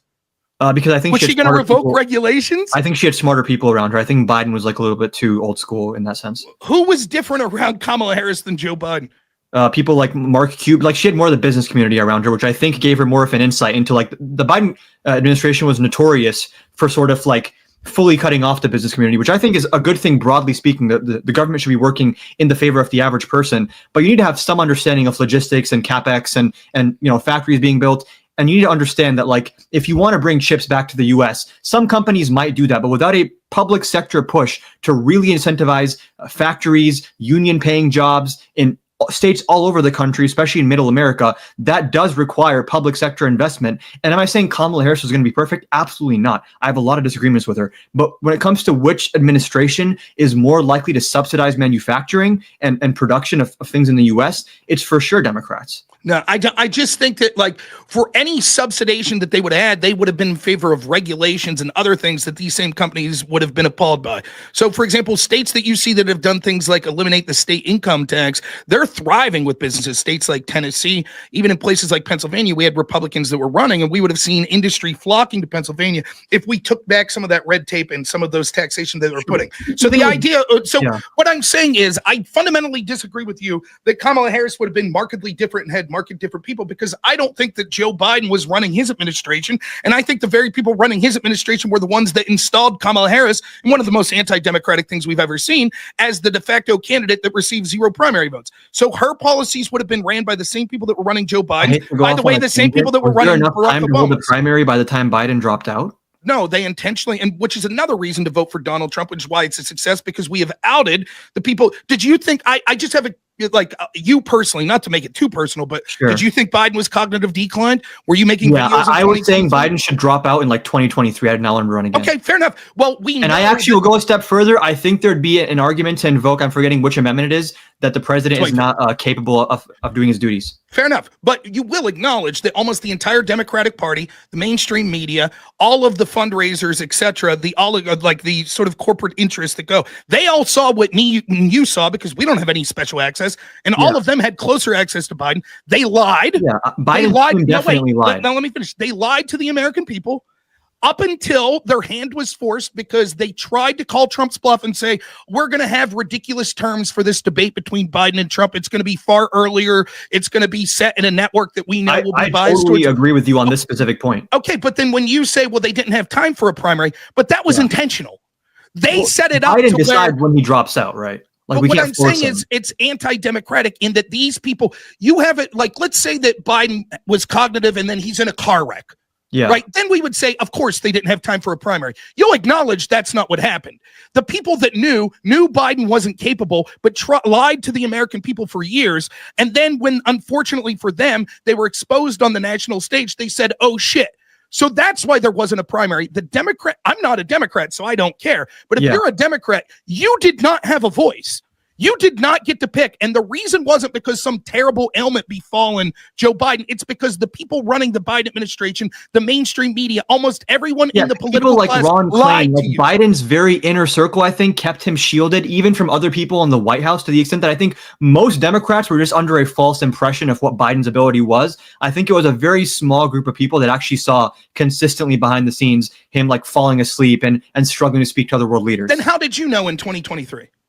Oh, I just thought he was like not going to win re-election. That's why I wanted him to drop out. So wait, you wanted to invoke the 25th Amendment because you thought no. win the election? In 2023, I made a YouTube video saying he'd lose the election, but now knowing what I know, I think invoking the 25th would have made sense as well. So you were unable to see through publicly available evidence like in 2023 that Biden I thought he was slowing down a lot, but I think you'd have to admit that debate with Trump was a different order of magnitude in terms of how bad he looked. I had never seen him look that bad. I don't think, well, he certainly looked worst there, but that was because, but there were things that I watched that debate with apolitical friends of mine and they're like, what the fuck happened? I've like never seen him do this. But here's the point, right? Like the point is the reason that he looked worse there was because they held him from the cameras over and over. But in the little brief spirits you saw of him, like the Easter Bunny having to usher him away at the egg roll because he's so confused, or constantly like when he's in front of world leaders, them having to usher him off the stage, it was evident to anyone watching. Furthermore, if you want to take it a step further and say, well, it was only an inner circle, well, that's not true because the entirety of the mainstream press knew. Now they're all writing books about it. Oh, we knew in 2022. All of the fundraisers knew. They all knew and they lied, which is another reason when I said my third most important reason for voting for Trump, why he was a success, was because it exposed the actual least democratic, anti-constitutional scumbags that are the bureaucrats that are actually running this country. My argument for my political stance is as follows. What does it mean to be a populist to me? The irony is, as a progressive, I bet if me and you weren't debating and we just had like a conversation, we're probably going to agree on a surprising lot because I bet, like me, you think that the current system basically screws over the average person. Right? That there's a lot that goes on. We already had agreements about the Patriot Act, sort of Alawaki, things of that nature. All I would say to what you just said is I think that the Republicans are way, way more corrupt than Democrats. It does not excuse the Democrats at all. But again, in an election, saying that like this corruption in the high levels of the DNC or this covering for Biden was sufficient reason to vote for someone who has an entirely different policy agenda, I don't think makes much sense. Well, I'm not saying that it should be a reason to vote if you disagree with this policy agenda. Clearly that. You may pick a known liar over someone who's being transparent, but you hate their policies. Of course, that's a possibility. But what I'm saying is until we out the people that are unaccountable and really run the country and lie to the American people like this, which is against the spirit of the entire Constitution and what this project of our government's supposed to be, the only chance of doing that was through a vote of Donald Trump. And now, because he won, right, or maybe correlation as opposed to causation that he won, people don't trust these scumbags anymore. That's the large reason why the Democrats are in the hole. That's why the media is in the hole, because we were gaslit. We're gaslit about Russia collusion. We're gaslit. Democrats are in the hole because a lot of Democratic voters think that they're extremely weak. That's like a big part of why their approval rating is so low. All right, fellas, I think that it's about time we moved on the topic. A few of the popular ones that the chat wants to hear about is Trump's gender policies. And then I would like to get into the anti-Semitism anti-Semitism stuff at some point, and if we can, the global reserve currency as well. I also want to talk about corruption real quick, because that's a point I think is important to discuss, but we can maybe get to Well, that's sort of what the first topic was, but I have no problem. I'm happy to talk about corruption. I just wanted to ask you about the Eric Adams thing. I don't know if you're familiar with what happened there. Yeah, what happened with Eric Adams? Let's go into that for a little bit, then we'll move into some gender stuff. Can we agree 5 minutes on sort of the idea of corruption around Eric Adams? Yep. Sure. The Eric Adams thing, I think there's many reasons. We've heard over and over that it's perfectly fine for the FBI and the DOJ to selectively prosecute. For all we know, Eric Adams was cooperating with them in things they thought were policy important. We were told over and over that that's completely legitimate when we saw the two-tier justice system that protected the enemies of Donald Trump, who and then engaged in taking opposition research from them and weaponizing law enforcement in ways that this country's never seen. The corruption that we saw, the fact that we're going to talk about Eric Adams as an example of corruption, while literally the FBI was illegally spying on Trump's team, knowing that the information was coming from Hillary Clinton. Are you talking about Crossfire Hurricane? That's part of what I'm talking about. Relying on a suspected Russian spy under the accusation that Trump was colluding with Russia. Meanwhile, our FBI and Hillary's team were actually colluding with Russians in order to spread disinformation to illegally spy on his team. Yeah, I would say that corruption's far worse than so real quick on Operation Crossfire Hurricane, I believe there was an Inspector General report of the DOJ that happened under Trump where they said mistakes were made, but they were not politically motivated. And getting to Eric Adams, the issue that I have here is a Trump-appointed U.S. District Attorney, Danielle Sassoon, resigned over this. Appointed by Trump in his second term. She is a staunch conservative. I think she's in the Federalist Society. Her and Hagen Scotton, these are die-hard Trump supporters appointed by Trump as district attorneys. And she says in her resignation letter, I attended a meeting on January 31st with Mr. Beauvais, Adams' counsel, and members of my office. Adams' attorneys repeatedly urged what amounted to a quid pro quo, indicating that Adams would be in a position to assist with the department's enforcement priorities only if the indictment were dismissed. Mr. Beauvais admonished a member of my team who took notes during this meeting and directed the collection of those notes at the meeting's conclusion. This is like cartoonish levels of corruption that are so bad that a Trump supporter is resigning over this. I don't give a shit. Trump supporters like John Bolton, Trump supporters like Jeff Sessions, these were people that were so-called Trump supporters. Picked by Trump in his second term. I don't care. I don't care. Just because George Bush, the validity of this let me finish. Just because George Bush or Donald Trump appointed someone so they're Republican, we have to take their word at face value. That's not an argument to me because I've seen Trump. One of his weak suits is he appoints a bunch of people that are bad, right? So that's not really an argument that I take weight into. Secondly, let's say that the worst is true. Okay, so then what happened here? Trump wanted to deport illegals, so he wanted Eric Adams there. So he said, hey, we won't prosecute you if you help us deport illegals. He wanted access to Rikers specifically. I don't care. That pales in comparison to what the Democrats have done that are now complaining about this, that weaponize the entire legal system to go after Donald Trump, including those in New York. I don't give a shit. I'm tired of listening to people talk about these little drops and that, oh my God, this is corruption. This is corruption when they were silent or they actively participated in the blatant corruption that we saw against Trump for 8 years and Trump supporters. You think I don't care. That all the indictments for corruption too? What's that? Do you want to go through them one by one? I'd be happy. Can we get to this debate to go through like 12 hours? We can go through all of these indictments one by one. No problem. I'd be happy to talk about each and every one of them. Is that what you want to do? What's your issue with the classified documents case? Because that to me is the strongest one. I think that almost every person in Washington has mishandled classified documents. Sure. That's not okay. The allegation of obstruction of justice. They gave him a year to return everything. That's not true. What they did was almost immediately, we saw Noerr, a person who was in charge of Noerr that was tweeting things like #resist. He decided on day one, oh, I wonder what's in those boxes. What happened was they decided that they were going to investigate Trump with a fine-tooth comb from the get-go. And then they had all sorts of things when Trump was reasonably allowing them in. They were like, well, you're not cooperating in this way or that way. FBI agents, you want to talk about resigning, wrote letters in private that they thought it was absurd that there was a raid on Mar-a-Lago because there was cooperation occurring. Meanwhile, we had Hillary Clinton's team, on the other hand, that not only mishandled classified documents, but then had a lawful subpoena, which they deleted, actually destroyed the evidence in an unrecoverable way. How many of them were charged with a crime? To my understanding, none.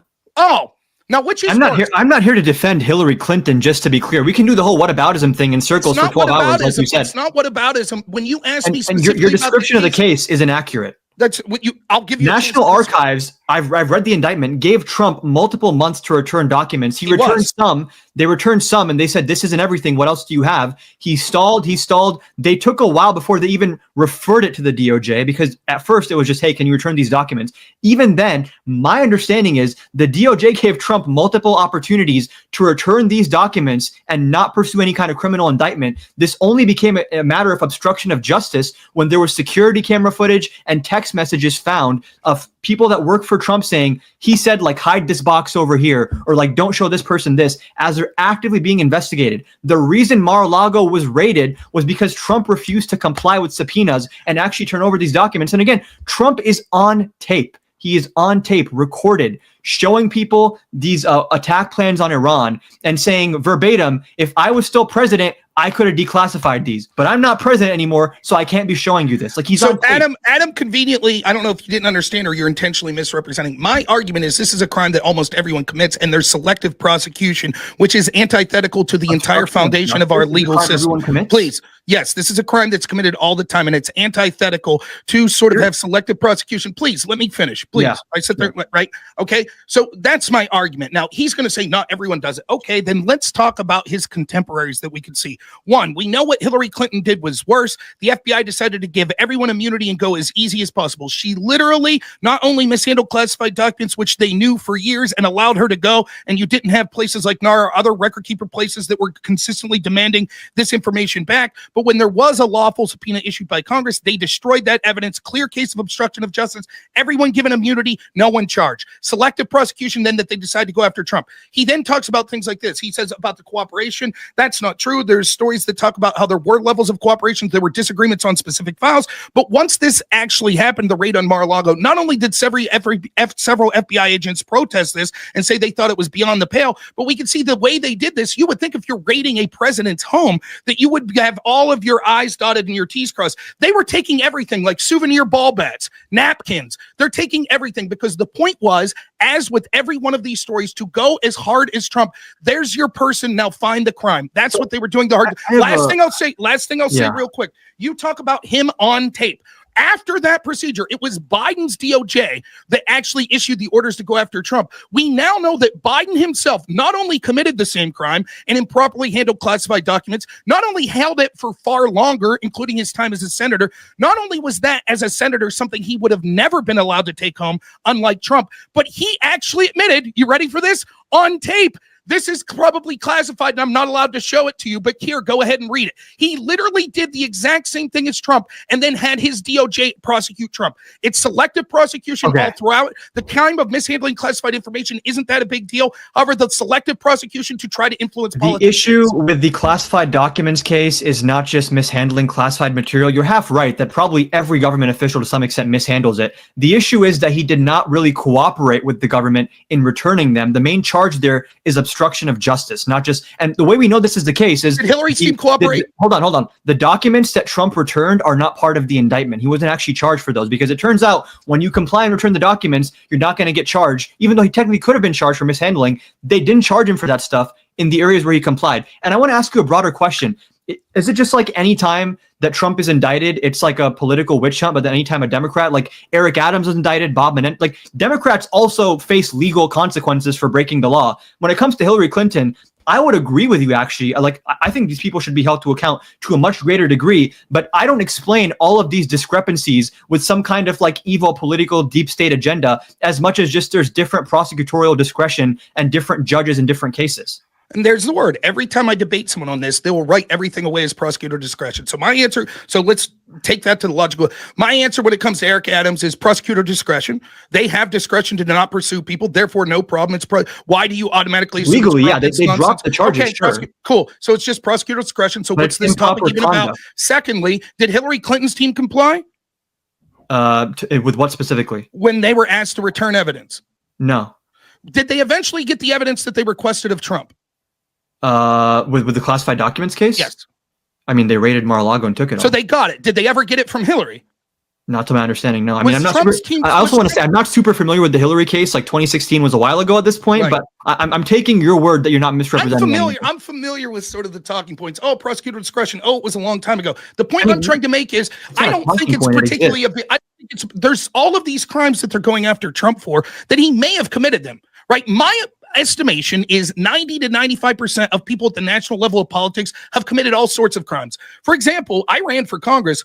I'll be honest with you. Some of the laws understanding campaign donations. Be careful. Don't incriminate yourself. No, I took $0, so it didn't matter. But just look into. That's one of the reasons I intentionally took $0, because as a layman, right? But you can easily run afoul of those without intending whatsoever. It doesn't mean you didn't commit a crime. The problem is they decided from day one, as Chuck Schumer said, we're going to go after this guy because he's criticizing us. So in all of these states, you had people like Letitia James, people like Fannie Willis, you had people like Alvin Bragg, you had people like James Comey at the FBI, you had the people at Noerr. All of them constantly are like, we investigate Trump more, investigate Trump more. They illegally spied on him. Meanwhile, when we have apples to apples comparisons, okay, in 2016, he's running against Hillary Clinton. She mishandles classified documents. She destroys them, or her team destroys them. Well, no problem. We're not going to charge any. Legal cases are almost never actually going to be apples to apples. I think that does a lot of heavy lifting for your argument. The point that I'm trying to make here is, like, for example, I believe it was a judge in a red state that struck down Biden's student loan forgiveness before it went to the Supreme Court. And I wasn't out here saying, like, the Republican judges, the activist judges are coming after Biden. I think, like, respecting rule of law, even when it goes against people that I might support or policies that I might like, is important to do. And a trend that I notice with, I don't want to speak about you because I'm not very familiar with your content, but people who are Trump adjacent,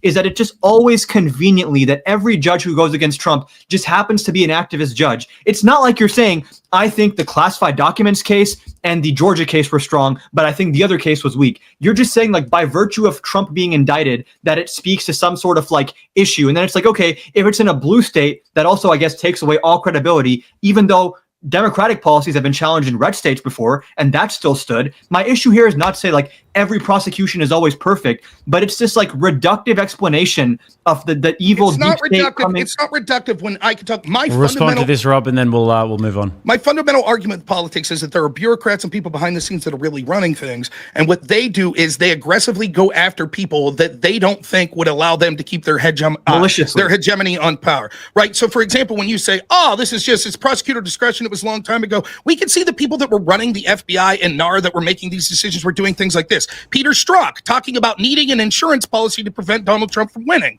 We could see that Kevin Kleinsmith was tweeting out #resist when he was later charged with the crime when he intentionally manufactured evidence to say the opposite of the truth to continue to get FARA warrants against Donald Trump. We could see that James Comey was talking about how he hated Trump from the get-go and was keeping notes on him and how he's holding Hillary mugs and actively cheering for Hillary. He even said that the reason that he was forced to reopen the Hillary investigation at the end was because a whistleblower spoke up because they weren't covering Anthony Weiner's laptop that had please let me finish. And so his reason for reopening it, contrary to the popular Democratic narrative, wasn't to harm Hillary, but it was to help Hillary because he assumed that she was going to win and he didn't want this to be an albatross around her neck. Over and over again, we can see, I'm not talking about the judges, but the people at these agencies that are the real problem. The real problem is not Joe Biden. It's not Hillary Clinton. I don't give a shit. The real problem is, like Chuck Schumer said, we have the most powerful law enforcement agency in the history of the world in the FBI, that Chuck Schumer, the opposition to Donald Trump, said Trump can't criticize them or they'll find 6 ways from Sunday. And now for more than 8 years, they've done exactly that. That's my argument. And we can see the selective prosecution. And that's more of a threat than how big of a deal do you think mishandling classified documents is on a scale of 1 to 10? Just mishandling them, not the obstruction of justice part? Yes. Scale of 1 to 10, maybe like somewhere between a 4 to a 6. Okay, so they're rating a former president over something you would say is a 4. Justice. How bad do you think it would be if we have an FBI that's intentionally going after their opponents and then protecting the people they see as allies? How bad would that be on a scale of 1 to 10? In the premise that you laid out, it obviously would be bad, but I obviously would reject that premise as being true, right? Because, like, again, when you talk about what did I say that was inaccurate? When you talk about things like Operation Crossfire Hurricane, there was an Inspector General investigation into this under Trump, and they said, yes, mistakes were made in terms of the process that were followed. But again, the issue that I have with what you're saying is, like, you're misrepresenting what they said. He said in the summary of that, it's not even a problem of changing policy. Until the culture at the FBI is radically changed, no change in policy will matter. That's as scathing of an indictment as you could get. That's from the Durham report. That's from the Durham report. Right, and that Inspector General report in 2019 said there was no political motivation with Crossfire. That's not what that said either. What it said was that they were unable to prove a political motivation. He was asked, if you want to go through this real quick. Shouldn't you be able to prove it? No, right? Because the inspector general was asked, he had a 4-hour hearing, right? And he was asked specifically on this question. How do you explain? He said the absolute worst thing that he saw in the FISA abuse was as follows: that the FBI kept saying, we've talked to the primary subsource one, a man that would be a suspected Russian spy named Igor Danchenko. Right? They got 2 warrants without talking to the subsource. The 3rd warrant, they went to the FISA court and said, we talked to Igor Danchenko and we think he told the truth. So then they got a 3rd FISA warrant. The inspector general goes, what was so appalling about this was, you know what he told the truth about? He said, wait a minute, that was all bar talk. I don't have proof of any of this. Wait. Correct me if I'm wrong. Didn't the FBI investigation into this start because of a tip from an Australian official about like George Papadopoulos? Well, supposedly now we're seeing evidence that actually Brennan was saying in notes that actually they were telling in July before this started, they were saying that Hillary Clinton had a plan to tie Trump to Russia. And that was going to be part of our, right. But at the end of July, I believe the official start date was July 31st. We will find out if evidence is released that they actually started the investigation before then. Nonetheless, yes, if you want to go into the story of Alexander Downer, we can. Yeah, irrelevant to what I'm talking about the IG. So I'll just finish this point. Imagine that they have to tell the FISA court the truth. They say we finally talked to the guy. He told the truth, but they left out. Oh, and what he told the truth was that this whole case was bullshit. And he's like, that is unthinkable. It's unconscionable. And the Democrats that were questioning kept saying, but you didn't find every proof that it was politically motivated. And he said, no. Finally, a Republican says, other than the most grotesque incompetence that you can imagine, or corruption and political motivation, can you think of a third excuse for why this happened? He said, no. And they said, so you're not saying it's not political corruption? He said, that's not what I'm saying. My job's only to recommend charges. I can't say that it rises to the level of corruption. So you're misrepresenting. I think this comes down to just like a view of the world difference where you attribute things to malice, where I would attribute them to probably just like honest mistakes with some malice sprinkled in there as well. But I mean, I don't want to get good time to move it on, I'd say, fellas. Let's get into the whole gender argument. Trump, one of the more popular things that he's done with the Republican base is to be, obviously declaring that there are only 2 genders, etc. So, Adam, maybe you want to kick this one off. How do you feel about Trump's policies in that regard? Yeah, when it comes to things like sports, I mean, I would much rather have the sports organizations make these decisions based on what makes sense to them and working with sports scientists when they're looking at things like lung capacity and bone density, which are some of the bigger issues when you're talking about people that transition playing in sports of the opposite sex. Broadly speaking, like a lot of this just seems like virtue signaling stuff where he's like, there are 2 genders and I proclaim that to the world. And it's like, I guess that's like fine. The issue that I have more so is with things like not allowing trans people to serve in the military, when again, like my understanding is, if you're getting into the military, there's probably some standard you have to meet to even make it into there. So like whether or not you're trans, I don't think should have a bearing on that. Broadly speaking, when it comes to things like sports, again, I'm not a medical professional, but my assumption would be like, yeah, especially with combat sports, you probably do want to separate sexes just for safety purposes. But I don't think that this is like a good faith effort from Trump to like parse through the scientific literature and figure out like what are the bone density differences and lung capacity differences. It's more so just like virtue signaling for people that are very anti-trans, culturally speaking. The reason that there's a portion of, quote, virtue signaling is because so much of what we've been gaslit into for the past 15 years on this issue itself was virtue signaling. It's actually an insidious cultural maneuver that's being made, and we're indoctrinating everyone, including children, into this cult of a sort of this neo-humanist, oh, you can change your biological sex. It's absurd, right? And it's the people, again, have voted with their feet. It's an 80-20 issue for a reason. We're tired of them. We're tired of not just the sports issue. We're also tired of them chemically altering children. Other countries that we're told have better healthcare systems like UK have put a stop to this because they said that the evidence that's being put forth hasn't been thoroughly studied, and we should not be medically testing and chemically altering or physically altering in the times of surgery people that are not of the age of consent. It is monstrous that we're doing this. So how widespread do you think these procedures are? It doesn't matter if it only happens to one person. It's irrelevant. The point is that this is being pushed as it is being pushed as a virtuous issue. It goes hand in hand with the sexualization of children and other people. And I'm more than happy that we're pushing against this. On the sports issue specifically, I'm interested in this point. You say it should be left up to each sports body. So even when you're talking about like MMA, do you think that the government doesn't have a role? It should just be up to, for example, UFC to say. I don't think any MMA organization would allow, like, if they are evaluating the current scientific literature. That's not the question. It's about outcomes. But you're saying that it should be up to every specific sports organization. Who can play in what category? Sure. Okay, Yeah. so you would say that there's no government role. The government shouldn't be providing incentive or penalties when it comes to sports, and what sort of sports are being offered. And In who can combat compete in them. sports, there might be a point that you have there, but again, you'd agree there's some sports where like sex probably doesn't make a huge difference. Okay, let's take combat sports out of it. How about baseball?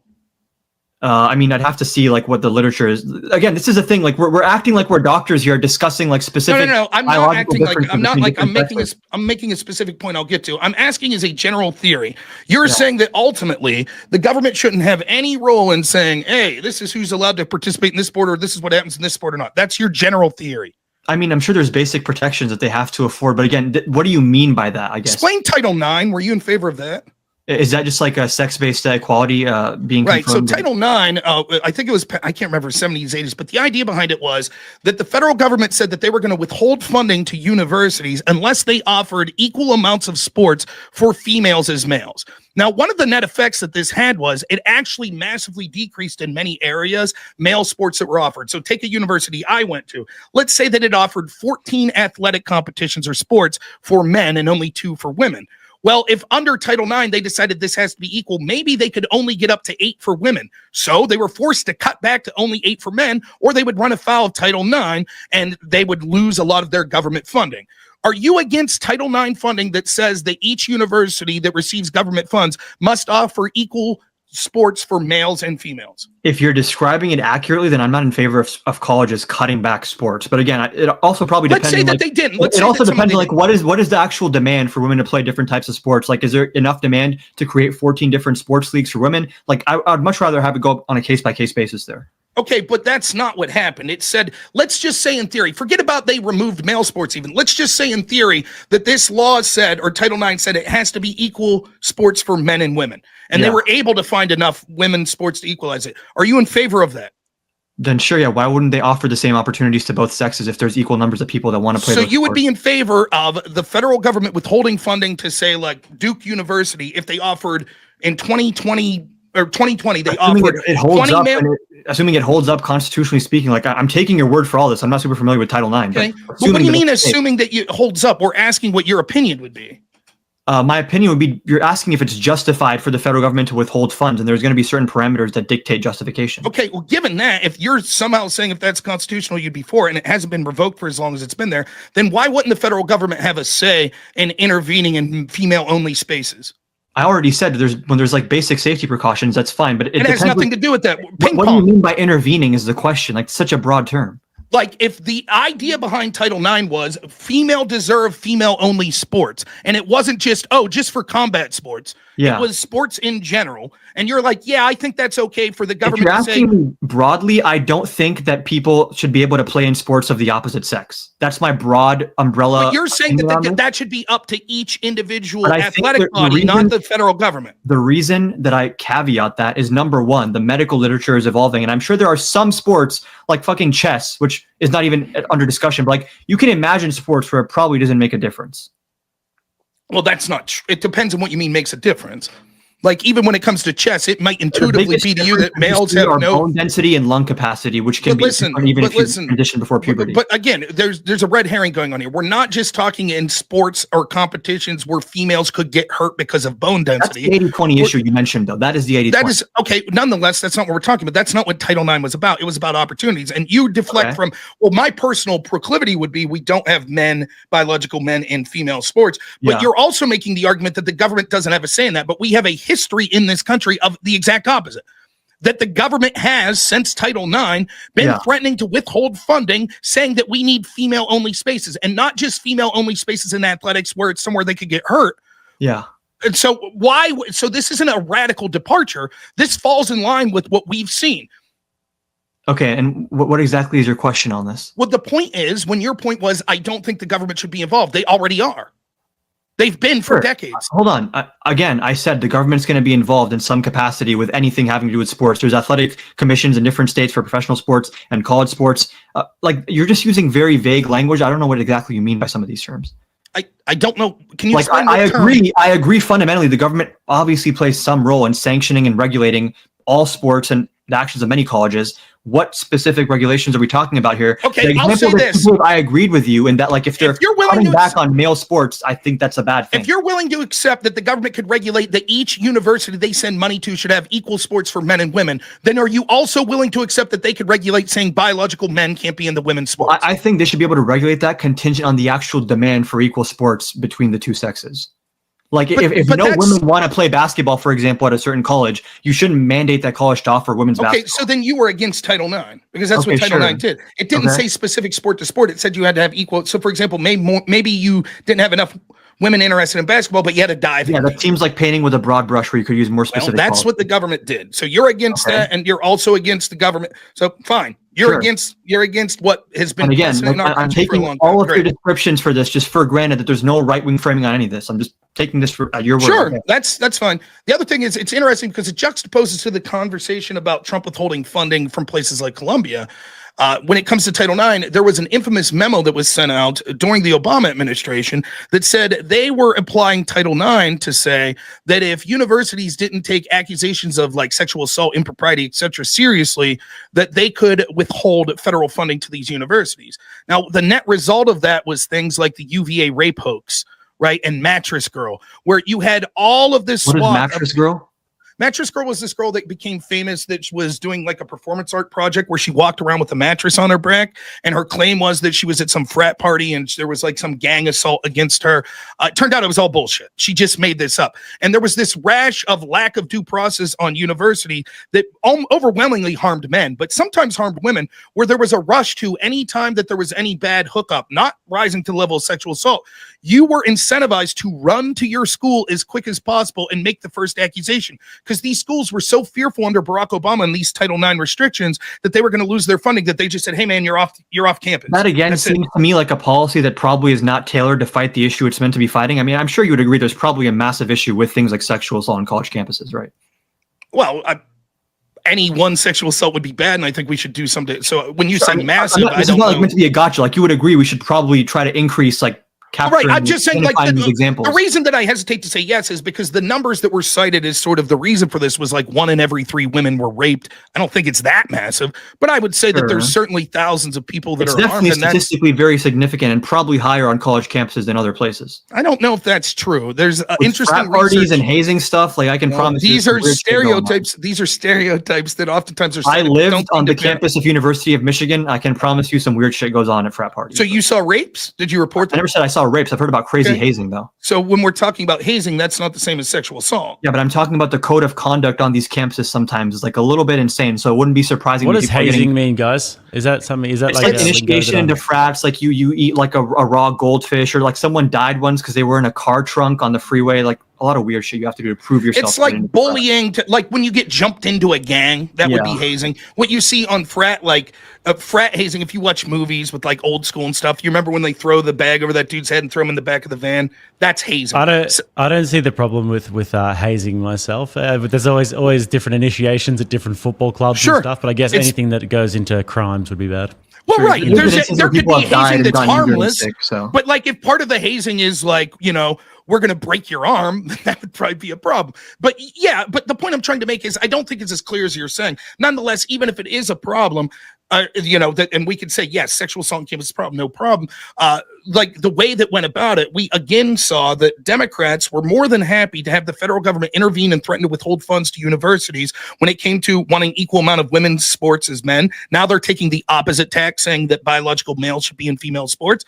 And when it came to these Title IX, this absurd like rush to no due process, got to reject, we could see that they were withholding funds. So again, but now they're crying a foul when the Trump administration is using things like the Civil Rights Act to try to withhold funds from places like Harvard.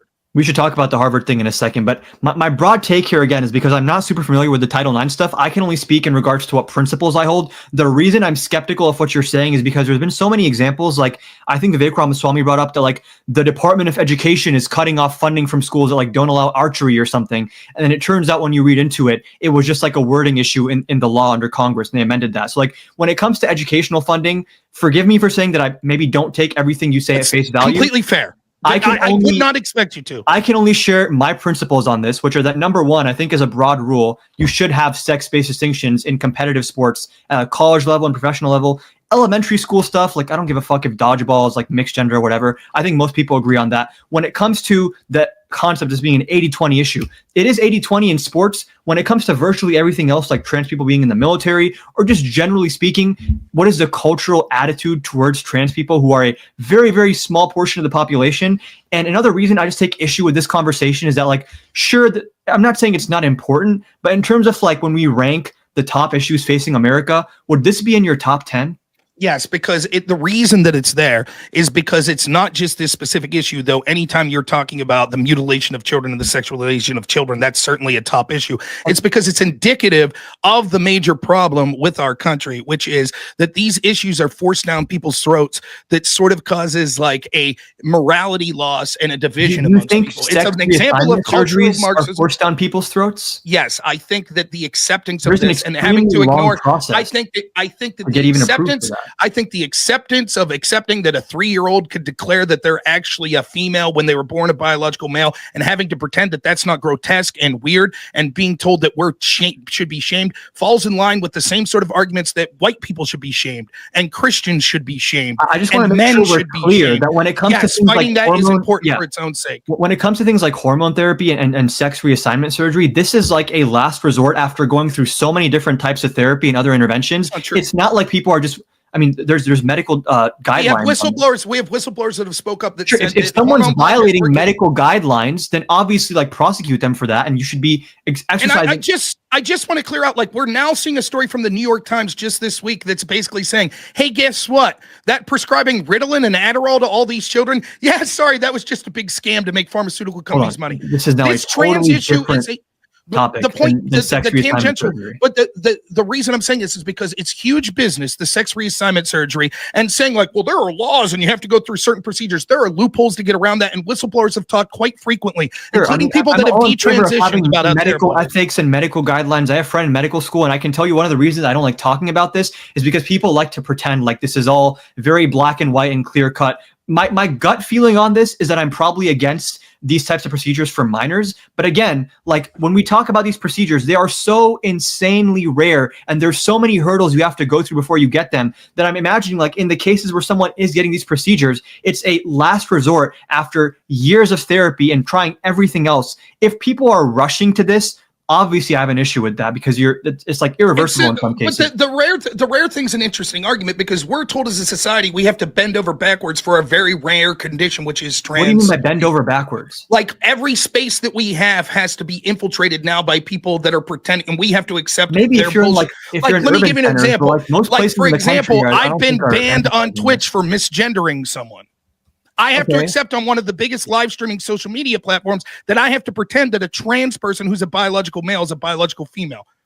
I have to do that at work, almost every place of employment in this country. We have DEI hires, which is a thing that's tangential to this, that we've prioritized hiring people. We've created victimhood as one of the biggest social currencies, and one of the best ways to be a victimhood, particularly if you're white and a male and you can't get into that victimhood classification. What is the big issue with like if someone looks entirely like a woman, just calling them her? Like I'm trying to understand, like just on like an interpersonal level, like what's the issue? Previously, if they asked me, I would happily do that. If they demanded that I do, that'd be different. The problem is it didn't just stop at the level of, hey, I'm asking you nicely to do this. It was a constant infiltration of spaces over and over again. Sure. And it's occurring simultaneously at the time where it's occurring, this sort of cultural Marxist bullshit is occurring against white people, is occurring against Christians, is occurring.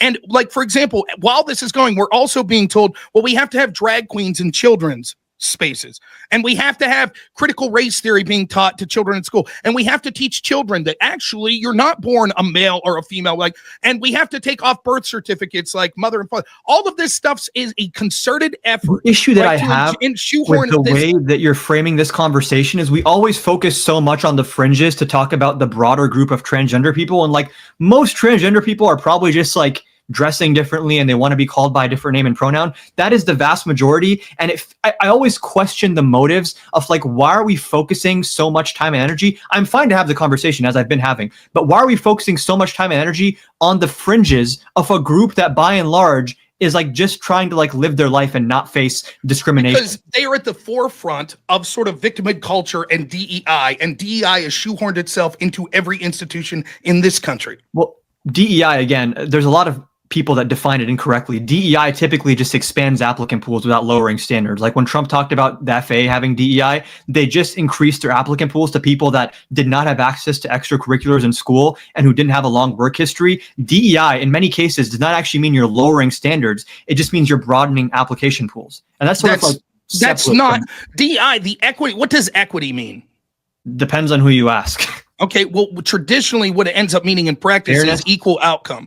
And this is another thing that happens over and over. What happens is we're told, no, this isn't happening, like the border. And then when we find out it is happening, they're like, yeah, it happened, but it was a good thing. So I could tell you, we could go through the list. People are getting hired on lower standards, I oppose that. Right, so we could go through a list of someone like Christopher Rufo has put together that shows that universities, that shows that many major corporations, their DEI has resulted in hiring people not based on merit, but based on these categories. But anecdotally, I can tell you, and I'm sure that almost everyone in this chat could back this up if you don't want to look at studies.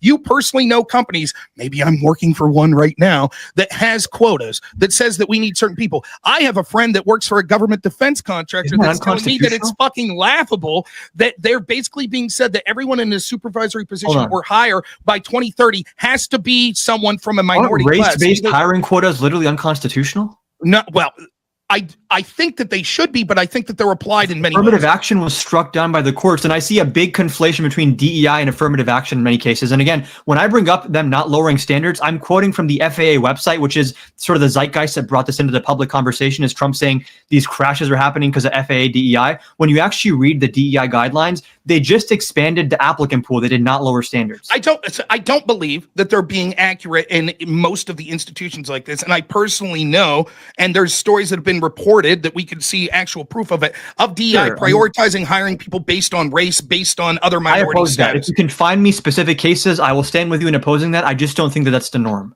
Well, you mentioned Harvard. Will you admit that Harvard's application processes should have been unconstitutional based on the fact they were prioritizing people of color? Yeah, I oppose affirmative action.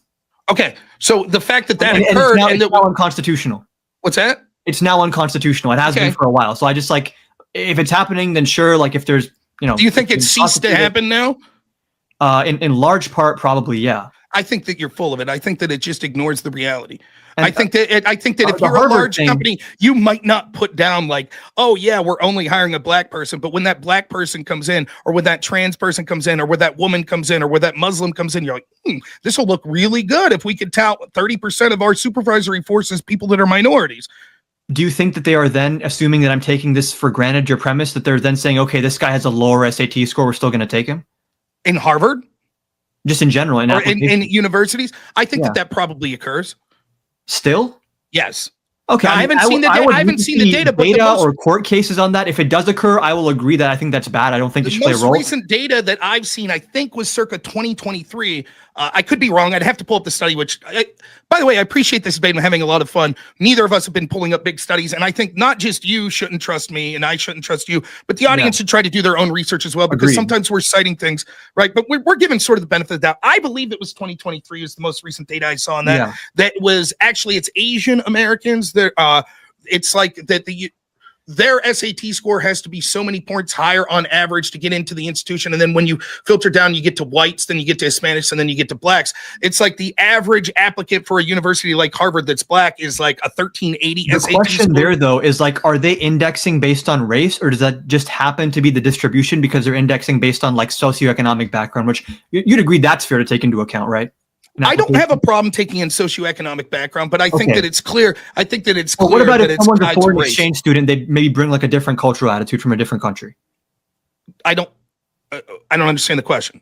What about that? Be sort of like a one-up on someone's application that they come from somewhere that's like foreign and maybe they bring like a different cultural perspective with that as well? I don't think we should prioritize things like that. No. I think socioeconomics a little different. And I think even in there that it should be very tight, that it's still put through a merit system that they have. Like, it's like anything, like let's take it out into like a firefighter because it's easier for people to understand. There should be a minimum standard for getting into being a firefighter. Is it okay if we say, well, if you meet that minimum standard and this guy met that minimum standard, but you're from a poorer neighborhood, that will hire you? It's debatable. I would say most of the time, no. But at university, it makes more sense why you'd want to try to prioritize people. But you still have to meet that minimum standard. As someone who applied for undergrad in 2019, which I believe might have actually been before affirmative action was struck down by the courts, I can promise you need really good stats to get into a lot of these schools. Like I went to University of Michigan, and like if you're applying with like a 1200 SAT, it doesn't matter what skin color you are, you're not getting in. So that's more anecdotal, I'll admit, but that's being involved in the process. Let's move it on to the anti-Semitism debate. Now, this is an interesting one. Just before we get there, guys, if you are watching and you haven't smashed that like button, then I would appreciate you doing that, getting this out far and wide. We are just over halfway to the grift goal, guys. So any sort of kangaroo coins that will go towards the Mrs. Rattlesnake Fund would be fantastic. So we're going to move on to the anti-Semitism debate now. And this is an interesting one because from the left, you have a lot of protests happening on campus at the moment in terms of the cause in Gaza. And then from the right, you've got a fair bit of pushback happening as well in terms of people thinking that Donald Trump is too focused on anti-Semitism as a cause. So I'm interested to hear both perspectives here. Maybe, Rob, you want to kick this one off and how you feel about this particular debate. I don't know. I'm not a big fan of, I'm not for hate speech laws, and I'm going to throw Adam a bone here. I think that one of the chagrins I have of the Trump administration, I understand people could argue that it's not this case, but my gut feeling and look at the preponderance of circumstantial evidence is they're putting a double standard to the criticism of Israel and people that want to criticize Israel versus maybe if you wanted to criticize France or hell, even the United States. And I think that's shameful. I think there have also been legislations, not by the Trump administration specifically, that I'm aware of, though I'm open to hearing that, but certainly I'm aware of some state legislations that seem to enshrine language that sounds very much like DEI woke shit that we would complain about, that all of a sudden has Israel on the other end of that.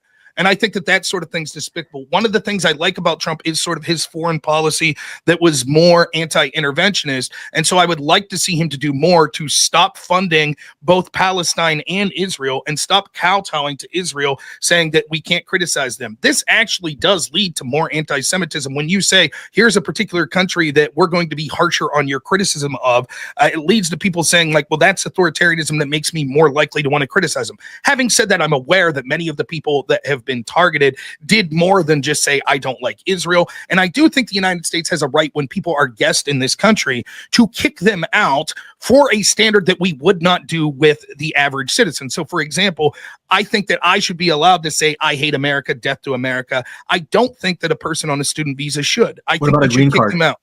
No, same thing. They're not a citizen. We are not on green card in the same regard there.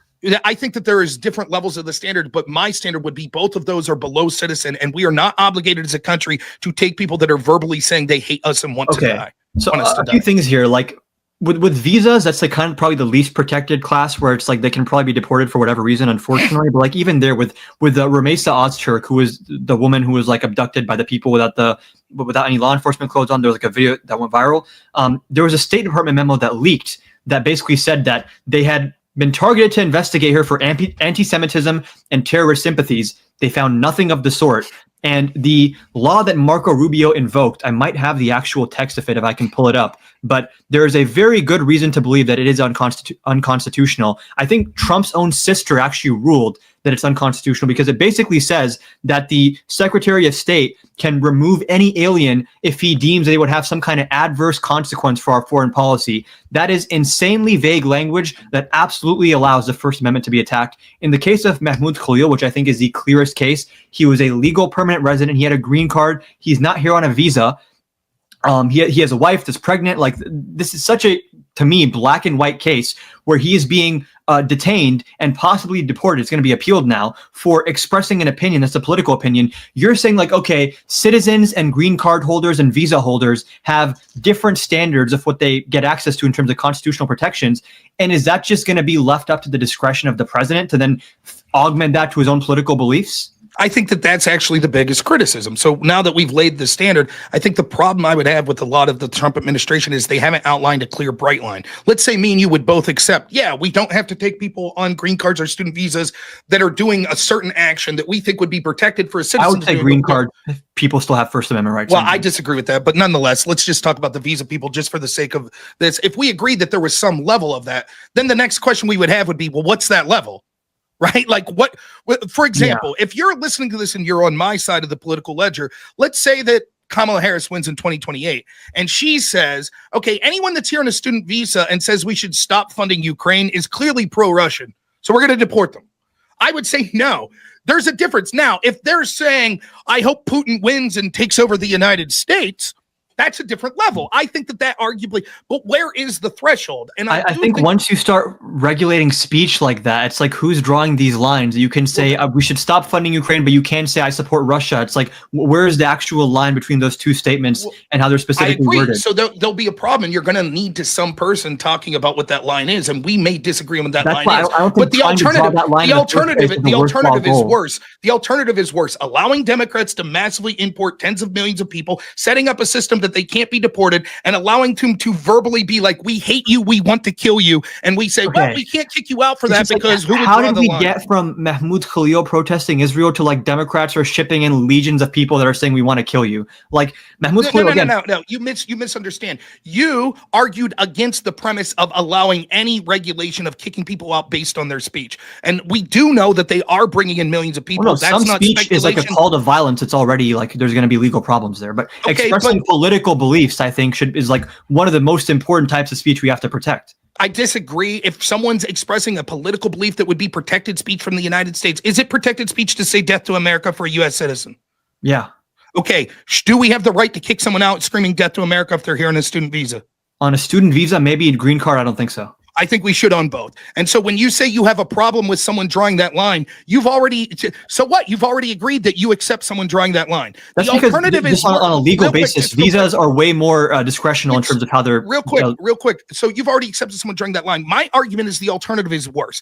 The alternative of saying that we would be forced if we bring someone into this country, including on a green card, that then openly advocates for the people of this country's destruction, that we have to accept them. That's not fundamentally what Khalil said, first of all. And even if it is what he said, even if that is what he said, I think he'd still be protected, because again, when you're talking about like there has to be a line we can draw, the law that Marco Rubio invoked gives full discretion to one person to determine what counts as being like adverse to the foreign policy interests of the U.S. Who determines what the foreign policy interests are? Who determines what's adverse? What is the threshold you have to meet? One issue with this is that people are not given proper notice. When someone comes in on a visa or a green card, it's not like they're given a rubric of like, if you say this, you're going to get kicked out. How can you start holding people to account for speech violations when they aren't even given a rubric of what they are and are not allowed to say?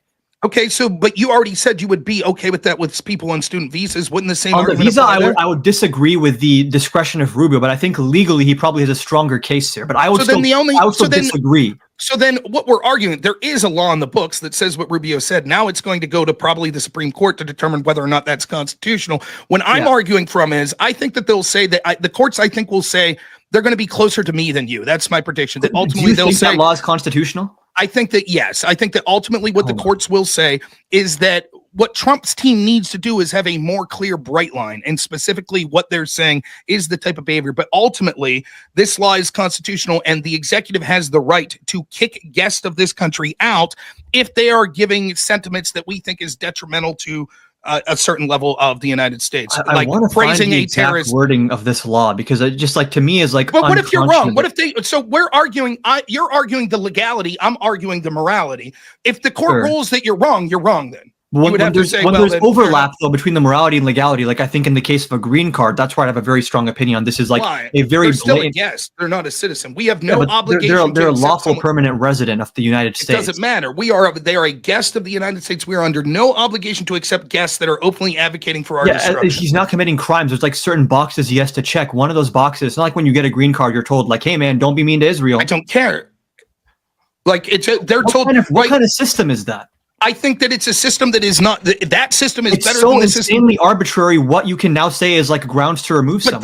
But that arbitrary nature and maybe trying to get hammering down on specifically what that is better than the alternative, which is once someone says whatever they need to say to get a green card, they could literally stand on the street and say, "I support ISIS, death to America," and we have to say, "Well, shucks, there's nothing we can do." You're making is the argument that people that oppose the First Amendment make, just broadly speaking, and the issue I have with it is like this is a very slippery slope. Once you start saying that there are certain words and certain ideas that once you convey them, it's grounds to remove you and revoke your green card, it's free reign for the Secretary of State to just apply that to whoever they want.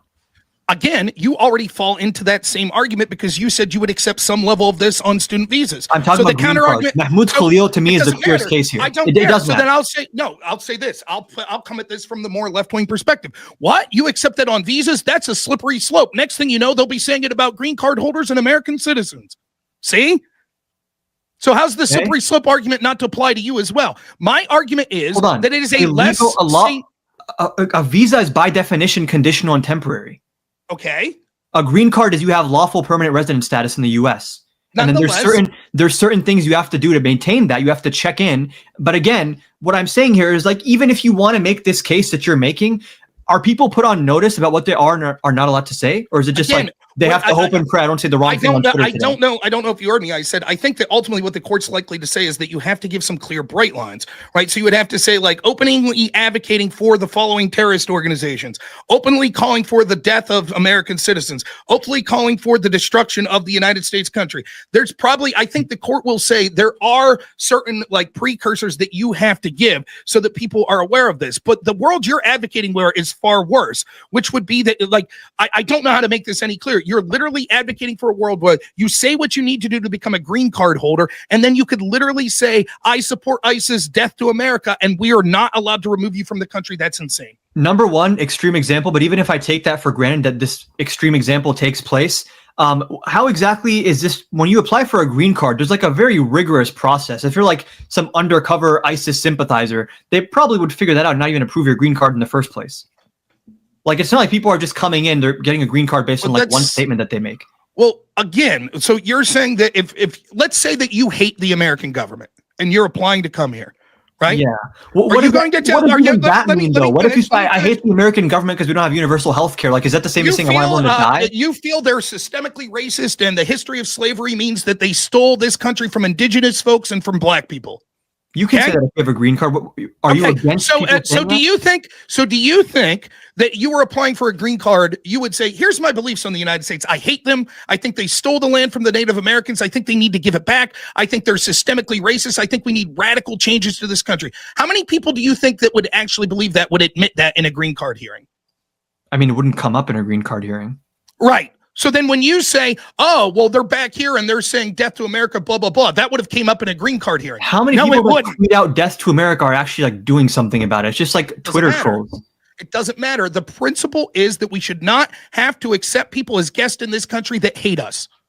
Hate us is a very, very ill-defined term. That's the issue I have here. You could say that, but you could say that we could disagree on what hate us means. What if you say that if you don't support the sitting administration, who is the active government, you hate America? Get out. If you don't support Biden or Trump. It's a question of, again, I don't know how many times I have to repeat this. I think there's an argument to be made that there's going to be a problem with the threshold of this, and there need to be clear bright lines that are outlined. I'm saying that a threshold existing in the first place is grounds for abuse. The principle still applies that as a principle, we should not be forced to accept people that hate us and want to destroy our way of life. We should not have to accept those people. You saying threshold existing in the first place is the issue. Let me finish. Saying no, we have to accept those people, because if we don't, someone could have a slippery slope and take it too far. I disagree. I think the harm of the slippery slope harm that you're talking about is a less significant harm than being forced to take people that are openly stating they hate us. If there is grounds to believe someone represents an actual threat to national security through speech they are expressing,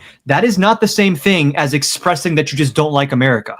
It doesn't have to be. It doesn't have to be. I keep saying that I'm not hearing your argument and that you think there should be a threshold. I'm saying the very existence of a threshold is rife for abuse based on who the Secretary of State is. And even in the case of visas, where I've said they have more justification, my point there is that revoking a visa has a much lower burden of proof to revoke the visa. I'm still not saying it would be adequate, I think. Like, let me ask you, if the Secretary of State says, I want to revoke this guy's visa because he says chocolate ice cream sucks ass, I love vanilla ice cream, would that be justified to you? No. Okay, so you agree there's some free speech protection. I don't know how to. Yes, there is clearly a threshold that could go too far, right? We clearly shouldn't be allowed to arbitrarily kick someone out for any reason, like saying I prefer vanilla ice cream. We're actually referring to in real life that exists, like Rumeysa Ozturk. I'll patiently wait for you to finish, and then I'll make. Yeah, Rumeysa Ozturk, who is the one the video went viral for getting abducted. The State Department, at the behest of Trump and Rubio, investigated her and found no evidence of anti-Semitism or terrorist sympathies. So would you agree that she should not be deported? I don't know. It would depend on what the ultimate conclusion is. If you take for granted what I just told you. If it turns out that she's like, literally, I was just saying, hey, I want to go to my class. I never said anything. She wrote an op-ed saying that we shouldn't fund Israel or something along those lines. Okay, no, I don't think that would be reason to deport her if that's all she did. I don't believe you that that's all they're claiming that she did. Fair enough. Don't believe it. Nonetheless, the point is, I'm talking about the principle that we shouldn't be forced to take people that are guests in this country that are openly advocated for their hatred of this country, right? You keep making this slippery slope argument as your only argument, an argument that you fall victim to. Because every single thing that you said, I could literally approach it more from the left and say, do you think that someone on a student visa should be kicked out for saying I like vanilla ice cream? Yes or no? No. Okay, well then you have a slippery slope, because once you're saying that we could kick them out for saying that to America, then they might, then it would be even for citizens. Now again, I tried to be kind there and be quiet and let you Sure. talk, Okay, right? my bad. Go ahead.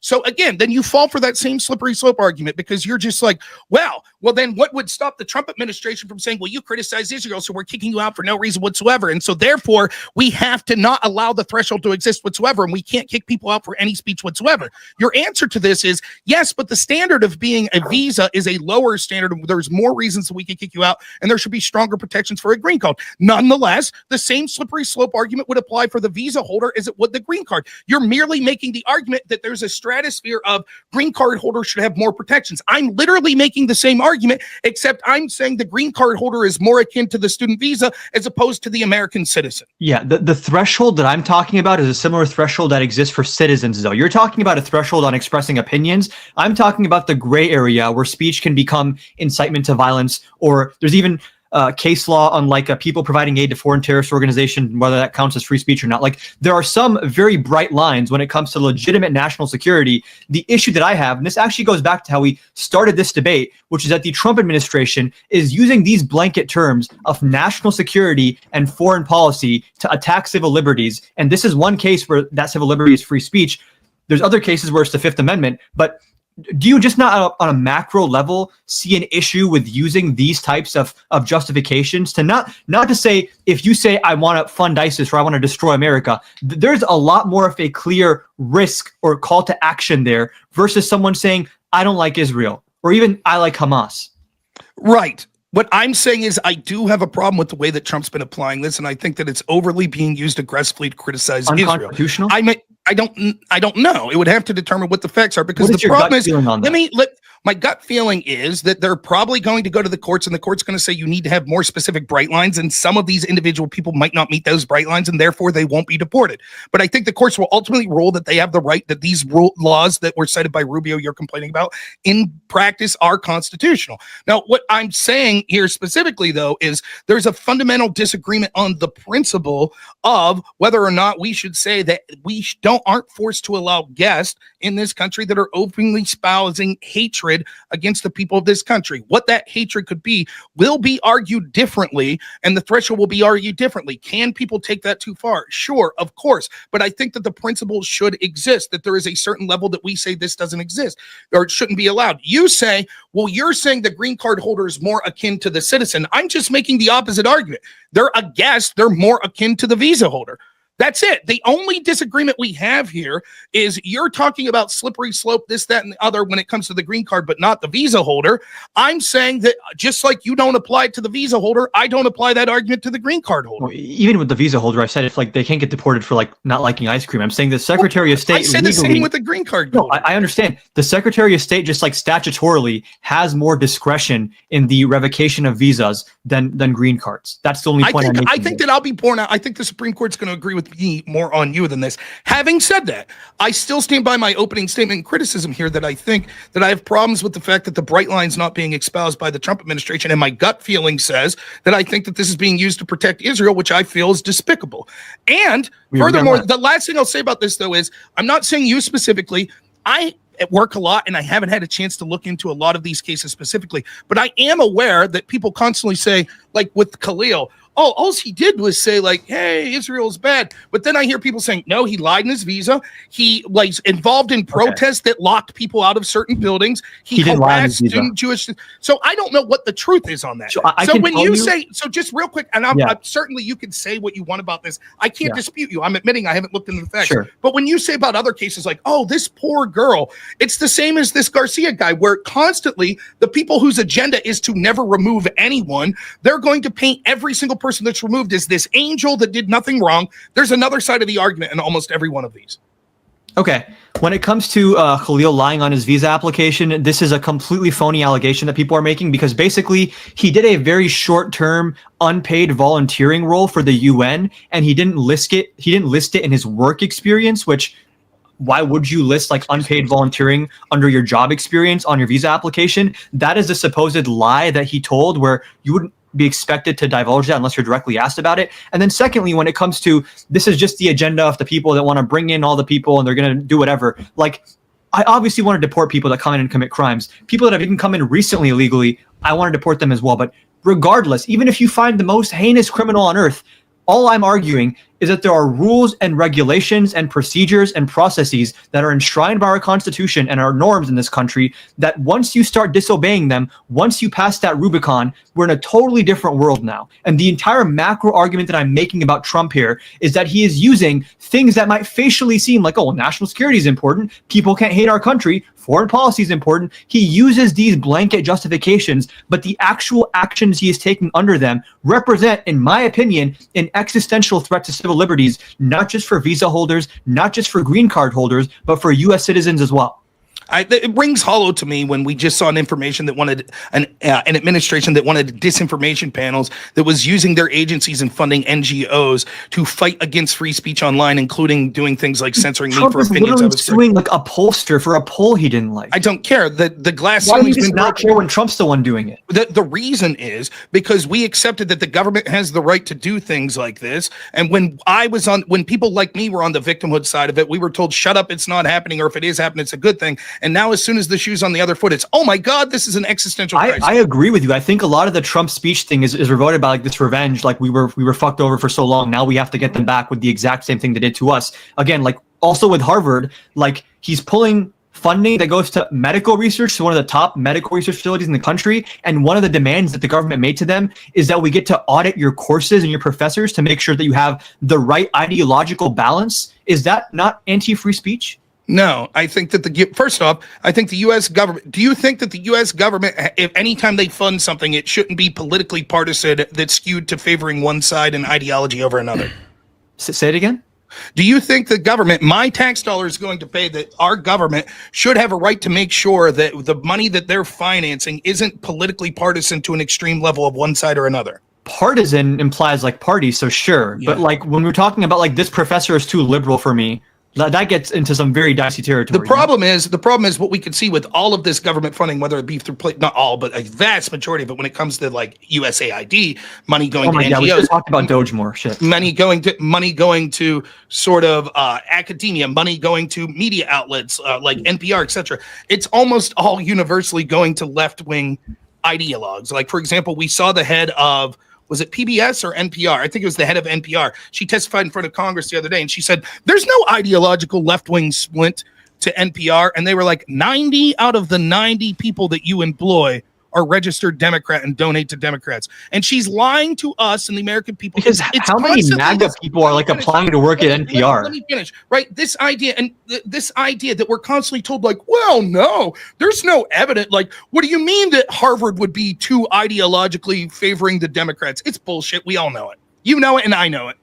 Okay, so saying people are culturally progressive is different than saying they're partisan. And again, like when you bring up the NPR example, how many like blood red MAGA Republicans are applying to work with Steve Inskeep at NPR? Like there's like a correlation causation that's happening here. Right, and the causation. How many hard right conservatives are applying to work on Harvard's campuses? The causation, right? Two things to say about this. It's causation, right? The NPR is built up over years and years and years. You can see that Jonathan Haidt, who is a left winger, who I believe at least used to be a registered Democrat, I don't know, he runs something called Heterodux Academy. He's talked about this at university. Yes, it was always like back in the day, a 60-40 liberal to conservative sort of the faculty when you saw at these universities. Now we see not only is it like 96% in many of these Ivy Leagues left versus right, but the left have become far more radically left. The same is true of media outlets, right? We could see in places like NPR, we could see that it used to have somewhat of a left-wing spin that was within the realm of acceptability. Now it's radically left-wing and radically pro-Democrat. And the argument that like, oh, it's a violation of their free speech to say like, wait a minute, if we're going to force American tax dollars, which the majority of them at this point voted for the party that you're antithetical to, we have a right to ensure that that money is going for things that are beneficial to the country as a whole and not to attack the ideology of the people that are the majority of this country. Okay, so a few things there. Again, I'll actually go a step further, specifically on college campuses. I do think that there is a cultural, progressivist, postmodernist bubble that exists on college campuses that is probably too overbearing, and there should be more ideological diversity. The way you get that, though, is not by using like holding hostage funds for like cancer research and shit again. And you mentioned USAID and how there's like maybe some wasteful spending here. I also just want to be clear that like USAID is like the #1 global funder of tuberculosis containment efforts. And it means nothing to me. It literally means nothing. Okay, well, 11,000 people have died of tuberculosis since that funding. Do you mind me asking, like, what's an issue that's really important to you? Like, are you a member of a church? Are you a member of like a union, something like that? I mean, I do political. Socialist is important to me. Okay, let's say you're in a union, just for the sake of simplicity of this argument. I actually was in a union in my last job. What if I said this, like, hey, listen, U.S. government funding is going to go through USAID, and 10% of that's going to fight HIV, and 90% is going to busting up unions. And then when you say, wait a minute, I don't like that, I'd say, oh, why are you against HIV funding? That's despicable. Can't you just draw the distinction that you're against the part that's going to bust up unions and you're in favor of the money? No, because the problem is the way that this money's ran in these bureaucracies, they shift this money around all the time. For example, money that was spent, that was geared for like humanitarian aid in like Thailand or something like that, was actually rerouted by NGOs to create in Cuba a version of Twitter called Zunzania. Right, and the idea was going on again. Prosecute the fraud. I haven't seen any prosecutions or indictments on fraud right now. It has nothing to do with prosecuting the fraud. It has everything to do that this money is being earmarked for causes that are antithetical to huge swaths of this country. What I happen to be part of. Let me ask you this: would you be perfectly fine then if we continue to fund HIV, but take every single dollar that goes to academic universities and send it to Hillsdale and Liberty, and take every single dollar that goes to media outlets and send it to Breitbart and Newsmax?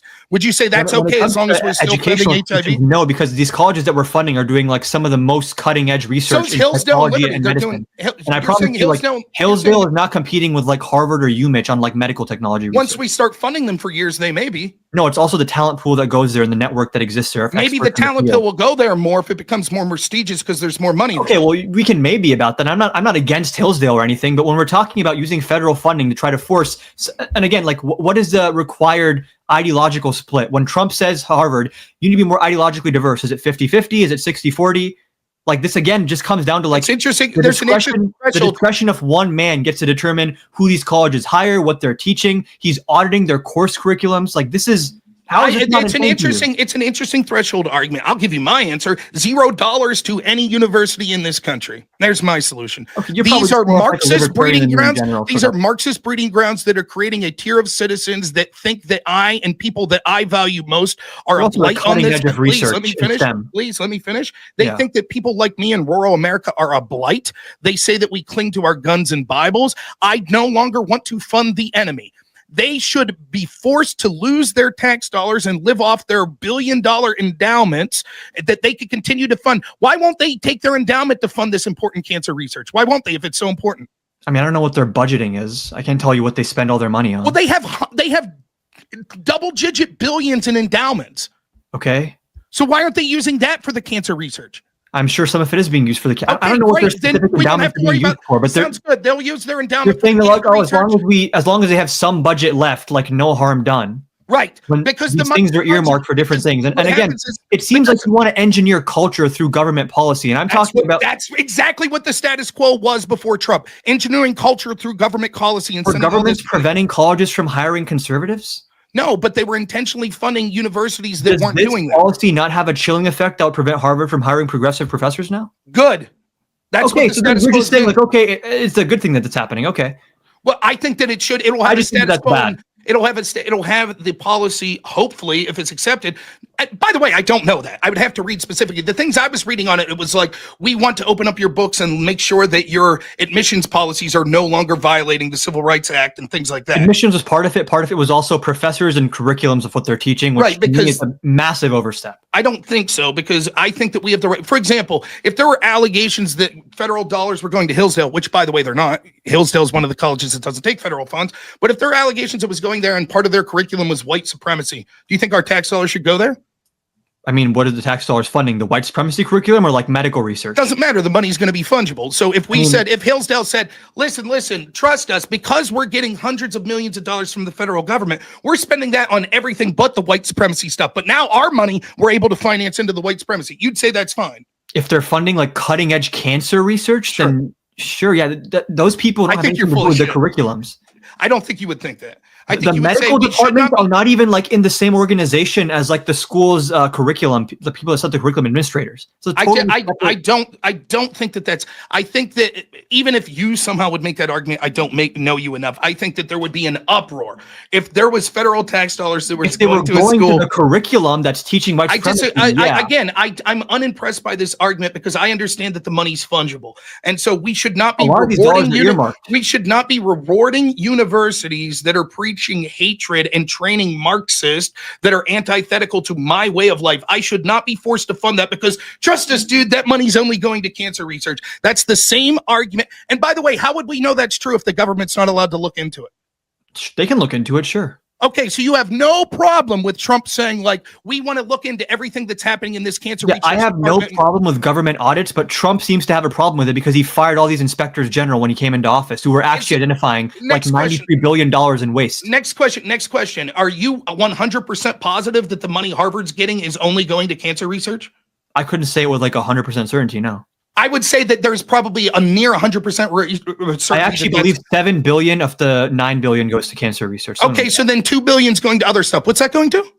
I wouldn't know off the top of my head. It could be other important stuff as well. Like Harvard is a educational institution. Why can't, again, if this stuff's so important, they could use their wealthy endowments. They could increase tuition. It's some of the wealthiest, most privileged Americans that get to go there. They could pay a little more to go there. You're saying you don't want to directly fund like sources of like political speech. That's a different argument than I don't want to fund these educational institutions. Period. I do not want to fund institutions that are antithetical and want to destroy my way of life. And you don't care. I have the right to say. I have the right to say that, and I hope that what Trump does. I hope that he listens to me because I've been preaching this. All of this argument that Doge can't cut this, Doge can't do that. They're not allowed to do this. What Trump needs to do is take every dollar of funding that goes to any NGO or whatever and redirect it to Christian, culturally right-wing agendas. So, for example, if there's $100 million earmarked to fight HIV, he should send every dollar of that to Orthodox Christians that preach abstinence. That's what he should do. You want to evaluate the efficacy of, legally speaking, you might have a point there that sure, like probably he has a discretion to choose a conservative, maybe not Christian, but culturally conservative. Sure, the executive has some discretion with certain funds that are not Christian. The Catholic charities get all sorts of money for NGOs to bring in illegals. Okay, sure. The point that I'm trying to make here is that when it comes to like sending the funding somewhere else, that's one thing. Doge is trying to just cut some of these funds, which directly goes against the power of the purse, no? No. What goes against the spirit of the power of the purse is as follows, right? And if the power of the purse doesn't say Control Act, or if the law says something like that, or if the first off, Congress has largely abdicated their responsibility, including the power of the purse. What they instead do is pass these 1,000 pages continuing resolutions or omnibus bills at the end of the year at the deadline, and none of them read it. Most of the money that's sent is sort of discretionary, right? So it'll say something like this: $500 million for cancer research. Right? It doesn't say $500 million to this department in Harvard, right? Sure. So the problem is what happens is the funding isn't what's the big problem. The problem is the bureaucracy that gets to choose exactly how that funding is spent. That's the problem. And so, for example, can do audits, that's fine. So, for example, we see that USAID funds things like the National Endowment of Democracy or Voice of America, right? Okay. You agree with that? They do that, right? Some of the things that the National Endowment for Democracy is doing is pressuring Poland to lock up their former president that was a populist. In part, the reason that they're suggesting doing that is, are you ready for this? This is from their own writings. Their reason was because those populists suggested during the pandemic mail-in voting, which would be rife with corruption. In other words, our money is going to a government institution that is saying that Poland should lock up populist right-wingers because they wanted mail-in voting. Meanwhile, back home, NGOs pressured social media companies to shut up people in this country that wanted mail-in voting or that were against mail-in voting. That's the sort of shit that I'm talking about. And when we try to revoke that and say this is such like ridiculous, it's literally completely financing 180-degree antithetical to my interest. This is another the example argument I'm giving is, but what about HIV?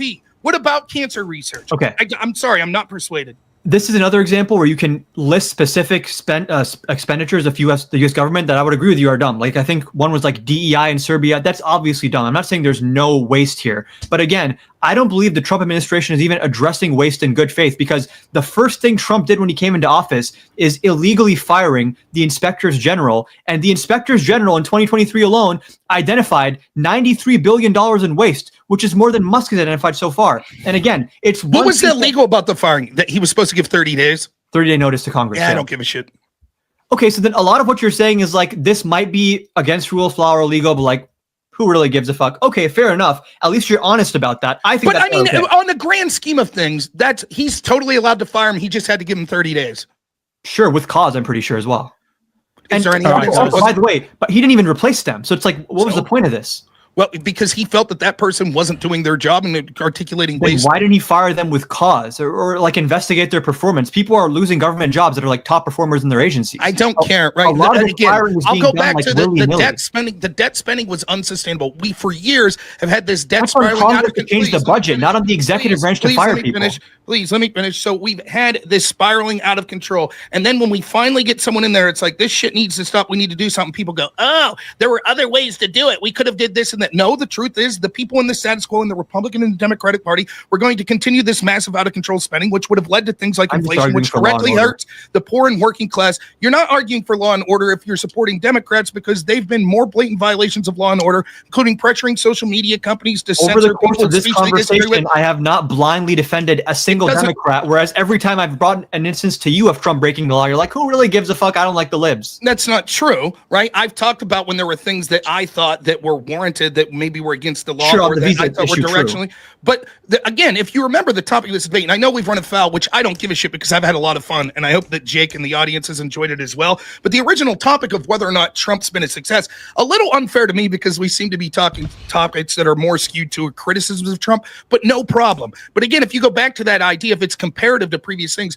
you're making a bunch of criticisms about Trump, about like authoritarianism and stuff that's basically baked into the status quo, that we've seen Democrats do more direct abuses. Kudos to you for saying, hey, I didn't support those Democrat abuses anyways. Also, but I think the benefit of Trump, that the status quo was not sustainable, right? That he's taking actions that I think are beneficial when I talk about things like ending DEI, when I talked about the border security, when I talked about things like, actually trying to do something about the massive spending and, the status quo not being sustainable. I don't think you're winning on any of those arguments. And spending, but I mean, I just think that you're making arguments that are just like Trump's bad, like Obama was. No, how are we going for time, fellas? Do you guys need to be out at any point soon? Because there was one last topic I wanted to get into. How you guys going? I'm good to go. I'm fine. All right, I'm having a good time. I think that the global reserve currency is an interesting one because from both sides, there's an interesting point to be made here. From the Republican side, the people who support tariffs and Trump's policies in that regard, they could say that it's going to strengthen the economy, strengthen the GDP, and it's going to strengthen the US dollar eventually. But from the left, you guys could say that it's actually weakening the US's stance on the global stage. China might take over, etc. So in terms of the global reserve currency and the effects of Trump's policy on the US and its global standing, where do you guys stand on that? And I'll kick it to Adam first for this one. Yeah, I think like there are certain actions you can take that might threaten your global reserve currency status, although it's much harder than some people think to actually get off the US dollar as a global reserve currency. Like it would be a very, very long, drawn out process. Like certain contracts are already signed, certain deals are already made in US dollars. So like this type of paradigm shift would probably take decades if it was to happen. I do think it's maybe more likely when you antagonize economically every other country with things like tariffs. I think Rob mentioned earlier the gold standard, which as far as I understand it, maybe I've been indoctrinated with my economics degree or something, but having a gold standard inevitably leads to deflation, because then you have a limited supply of money and eventually it's not going to keep pace with economic growth. That's why you sort of need to have fiat currency and a Federal Reserve. But that's sort of my 2 cents on it. Well, as far as a gold standard, it would also be buttress things like cryptocurrency and things like Bitcoin, which I think would be sort of more ability to be elastic. But there's a reason that gold has always been the world reserve currency, because it's something that is finite and it's something that doesn't have practical uses in ways that like other things like other precious metals would be able to do. So this is why gold was always sort of the reserve currency that was used. It may take a long while. I can't guarantee this would happen. And let me completely concede that I'm not an expert on this, right? But I think that I'm directionally right on this. But I fully welcome people in the chat being like, well, Rob doesn't. I'm telling you, I'm a redneck that works home healthcare. But I think that there is a fundamental problem with the United States and what their export is. What do you think the big U.S. export is, Adam? Depends to where. I think it's dollars. I think that what the United States is exporting around the world is dollars, right? And I think that that fundamentally caused a problem in the United States, which was that it hollowed out the manufacturing sector and it sort of hollowed out the middle class. And what it's done is incentivized sort of people getting into financial markets, which aren't really creating things of value. So instead of like manufacturing vehicles or manufacturing ships or manufacturing ammunition, manufacturing steel, things that we would ship around the world, we're just sending these dollars. And so now talented people back here at home, you could go to school for 8 years to be an engineer, or you could go to school for 4 years to learn how to manage a hedge fund. That hedge fund isn't creating material things. It's just switching pools of money around. As the financial sector grows and grows and grows because of this, what happens is the people that aren't in that game, that aren't playing that game, like blue collar workers, they're increasingly getting left behind. And that's why we see that as the GDP goes up and up and up and stock market goes up and up and up, wealth disparity is also doing that. There's certainly claims that people have to wealth disparity that aren't traditionally in the blue collar. For example, you could say that people that suffered through Jim Crow, etc., like that, maybe were never part of this middle class and didn't have opportunities to get in there. But there's a large swath of people that were in that middle class that were doing things like in my state of Pennsylvania, working at steel mills, working at kilns, etc., that lost their opportunity because the United States decided that their number one export was going to be dollars. We've also then increased a situation where the United States used to be a net investor in other countries. So we owned assets, land, etc. in other countries, investments in other countries. Now it is massively gone the other way. And we have foreign nations, sometimes hostile foreign nations, that have massive investment in the United States. This is not sustainable. And you hear people like J.D. Vance, who in 2023 was talking to the Federal Reserve chairman, talking about like, what has the United States gained? What have the people of the United States gained by the U.S. being the world reserve currency? He believes if this doesn't change, that we're inevitably going to get into a spiral where there will be incredible wealth from the people at the top of the United States, but the bottom will just be a poor working class that will be malleable, which will increasingly import foreigners from other countries to compete with this low-skilled labor, which will further diminish that of the life ability, what's the word I'm looking for, the sort of quality of life for the citizens of this country. Okay, so I agree with you that the working class has largely been hollowed out, but I mean, most of the evidence shows that that's because of two reasons. Number one is declining union membership, and number two is automation. Even a lot of these jobs come back to the US, they're going to be automated jobs. Maybe people can work, you know, helping the arm do the job or whatever. Like, it might create some sort of like secondary jobs, even if it is automated. But like, this idea that globalization is the primary cause of manufacturing being hollowed out is not really borne out by the data that I've seen. Maybe there's other data you've seen. When we talk about global ownership of like our bonds and stuff, I mean, there's two ways to look at it. One way to look at it is like, if you want your bond to be profitable, then the US being successful is now in your interest if you are invested in the US. Now, I agree, when countries like China own a lot of our bonds, if this trade war continues to escalate, they could just dump a bunch of US bonds to get back at us, which would be very dangerous. So there, I think there's a fair point. When it comes to broadly our Federal Reserve, the Federal Reserve has two jobs. It's a dual mandate system. They change the federal funds rate to ensure that they balance inflation at 2% and maintain the natural unemployment rate in the country. That is what they do. If you have a gold standard, sure, gold is valuable, but I see gold the same way as crypto, more of an asset, because you do not want to have a currency that is limited in supply. Because when you have a currency that's limited in supply, you always get deflation, always, without question. Because if the currency is limited in supply and economic growth is hypothetically not limited in supply, eventually that delta gets to be too much, and you start to see horrible issues with wages, economic contraction, people refusing to invest in anything because, for example, when you have deflation, why would anyone invest in a risky stock or bond when they can just hold on to their dollars and tomorrow the dollar's worth more now. So there's so many issues that come from having a gold standard. There's issues when it comes to having other countries owning our bonds that I'd agree with. But in the context of the Trump administration and his sort of take on this, he's trying to strip away independence from the Federal Reserve, which I think is insane for any president to do that. I do not want the president of either party to be deciding federal funds rates and liquidity requirements for other banks and how much we're insuring other banks. When it comes to, like, you also mentioned, like, we have a debt crisis.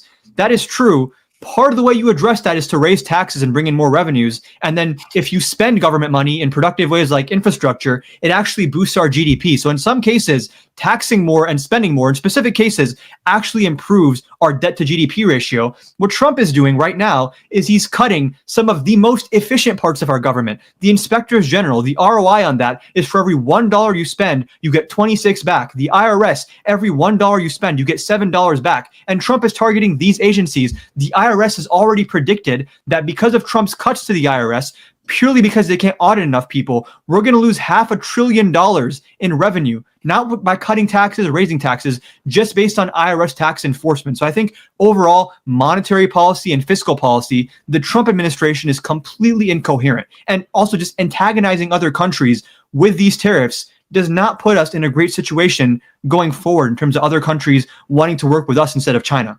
Okay, so real quick, I'll say this, right?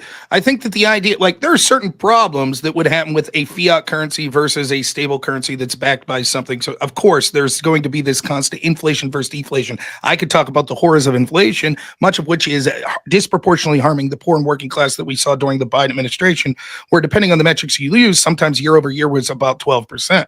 But I don't have to tell anyone listening this because you buy groceries, and if you live in the United States, you know what's going on. So the idea that it's like, well, we can't change from that, and we just have to continue this path of the status quo. And the things that he's suggesting that could possibly get us out of that are just things that have been done in the status quo. Basically, it's just a criticism of tax cuts. No, trust us. If we keep spending, that money being spent will go to good ways. He says, well, for example, if we cut from the IRS itself says that'll be really bad. I'm not surprised. My prediction is 99.999% of any institution that you threaten to cut funding from would release an internal report that said, if you cut our funding, it'll be harmful for you. Sure. So I'm not surprised by that. We also see that the IRS not only is ideologically once more targeting groups like conservative groups, but they're more likely to target actually like people that aren't able to fight back. So it allows loopholes because the people that are the wealthiest that maybe the IRS would be going after actually are able to fight and have the loopholes and know the things that are going on with that. Actually decreasing taxes, like Trump did in his first term, was beneficial because one, it ensures that more industry comes here. Second, even the poor and working class, despite the propaganda that you saw, benefit from that, which meant that they had more money to spend, which was actually a better way of allowing free market principles that are always going to be more efficient in the types of businesses that they're creating. He already said that the problem with the infrastructure and the massive spending under Joe Biden was that there were all these regulations, et cetera, et cetera. Right. In an ideal world where you could say, well, I would remove all of these things that I think are barriers, maybe then you could say that these certain types of spending would be good. We don't live in that ideal world. There is no politician other than Trump that's talking about getting rid of large of these burdensome regulations. And certainly the Democrats aren't doing that. And they're actually in favor of creating more regulations, as we saw under Joe Biden. Trump famously, for every one regulation that they brought in his term, he cut 10 regulations. And so one of the things that we can see with like the court case with the I'm not even going to talk about it. There's a bunch of regulations that were basically being created because we had a law that basically said that these bureaucracies themselves got to interpret the law and enforce the law. And do you know the case? What's that? Yes, the Enron case. Right? Yeah. So the Chevron doctrine case that was got reviewed. These things will be positive, and those are coming from a more conservative sort of Trumpian lean on those sorts of things. The last thing I'll say is I just have a question for you, Adam. If there was no change to the status quo and things continued in the direction they were going, do you think that we would have continued to see the United States decline vis-a-vis its power position versus countries like China? Economically or militarily? Well, we'll just do economically. Is China going to keep getting a bigger portion of the pie? By decline, I mean, what China does is to some extent going to be not fully independent, but they're going to make their decisions based on what's good for them. Are you asking if I think that Democrats would have caused the U.S. to like economically? No. Let me say. Do you think? Let's say there's a percentage of global wealth, right? Do you think that China's been getting more? Oh, I don't believe it's a zero-sum game. Well, that's fair, right? Like you could say like the whole world's worth 100 trillion, so we could make it 200 trillion. That's fine. I'm not arguing that. But would the percentage of that total wealth that that China has, whether it be through GDP, whether it be through exports, etc., do you think it's going to continue to increase in the status quo? It would depend if we won our sort of economic war with them, but there seems to be bipartisan consensus against China. Now, like Democrats and Republicans are both pretty hawkish on China when it comes to economics. So I'll just say real quick, and then I promise I'll let you talk. I think that it's clearly that China would. That the status quo was that China is rising incredibly fast, particularly since they were invited into the WTO. I think that was likely to continue. And so I think a lot of the calculus, I know this is sort of getting back to the tariff discussion, but it also hinges on this sort of world reserve currency thing. I think a lot of the calculus that you see from people like Bessent and JD Vance that are really running this show, in my opinion, is that the United States will never be in a better bargaining position than right now. That if the status quo continued, the United States' bargaining position would shrink and shrink and shrink and shrink and shrink till inevitably, maybe 30, 40 years from now, the amount of bonds that would be owned by places like China and how reliant we would be for simple manufacturing that are important for people's day-to-day life would have been such that they had such an incredible bargaining position over us that they would have been basically controlling all of the political decisions that we made. So now is the key time to try a radical departure. And that's one of the major reasons that I think, despite a declining stock market in the short term, any sort of radical departure would have uncertainty and have short-term losses and things like the stock market. And so I think that I applaud Trump at least for trying something that's different, because the status quo, as you've already admitted, is not sustainable and is not working for the poor and working class in this country. Okay, so a few things here. I wrote down some of the points you made because I want to address all of them. So when it comes to China entering the WTO, I'd want to know what specifically you think changed in our trade relationship as a result of that. That was negative. Again, I'm not going to dispute that might be the case, but what specifically changed when they joined the WTO? Because we were already importing a lot from China before some of these doomsday trade deals that took place. When it comes to just China in general having leverage over us, one issue that I have with some of the MAGA takes on China is like, why are we not learning from them and doing what works? When they subsidize their local industry, when they build a lot of housing, when they provide good social services, why are we not like learning from that rather than pointing at them? They put on big tariffs. Huh? When they place big tariffs. I'm talking about subsidies. But you just said, why not learn from China? Does China not learn have from large what works? tariffs? I mean, a lot of what China does doesn't work. I'm sure you'd both agree, right? So like when it comes to things like subsidies, everyone complains China's dumping all their products. How about we start dumping our products too and subsidizing it? That's just one aspect of it. When you talk about the IRS, you say, obviously, any agency is going to say that this is going to lose us money. Then don't take the IRS's word for it. Independent analyses have shown that for every $1 you spend on the IRS, you get a return that ranges anywhere from like $5 to $12. Because it turns out, even if you don't raise tax rates, just having more audits taking place, especially on wealthier people who are using loopholes to avoid paying taxes, brings in more revenue. I would say whether or not you want to raise, say again? That's how it happened. Like, do you think that the IRS pre-Joe Biden hiring a bunch of them, at least the data I was reading back then, was showing the people that were most likely to be audited were like middle-class people? My understanding is the people that Trump is hiring work in the auditing divisions that specifically target like wealthier people. You can fact check me on that maybe. Obviously, I don't want people that are middle and working class to be audited, but a lot of the big bucks are not coming from like the random guy who lives in a suburb or lives in an apartment. Yeah, Yeah, certainly a disproportional amount's coming from the extreme. Why not just enforce the existing tax code to its full extent? I'm not even talking about raising taxes.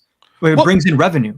Well, who says that? Right. But the problem is, right, the people that are able to find the loopholes and those are the wealthy. And I could be wrong, but my reading back when Joe Biden was suggesting hiring a bunch of new IRS agents, that the problem was that they were like, well, we need all these agents because all of these wealthy people have loopholes. But then when you looked, it's like, well, the problem is for the IRS, it's so much easier to go after the people that don't have access to those loopholes. So what happens is if you're a good agent there, here's what's likely to happen. You could spend months and months and months on one case for a really wealthy guy, hoping that you get a windfall, or you could spend each day going after 5 people that are in the middle class, and you end up making more money by going after them because you're guaranteed to win and get that. I mean, so yes, at the top level, these people are paying more in.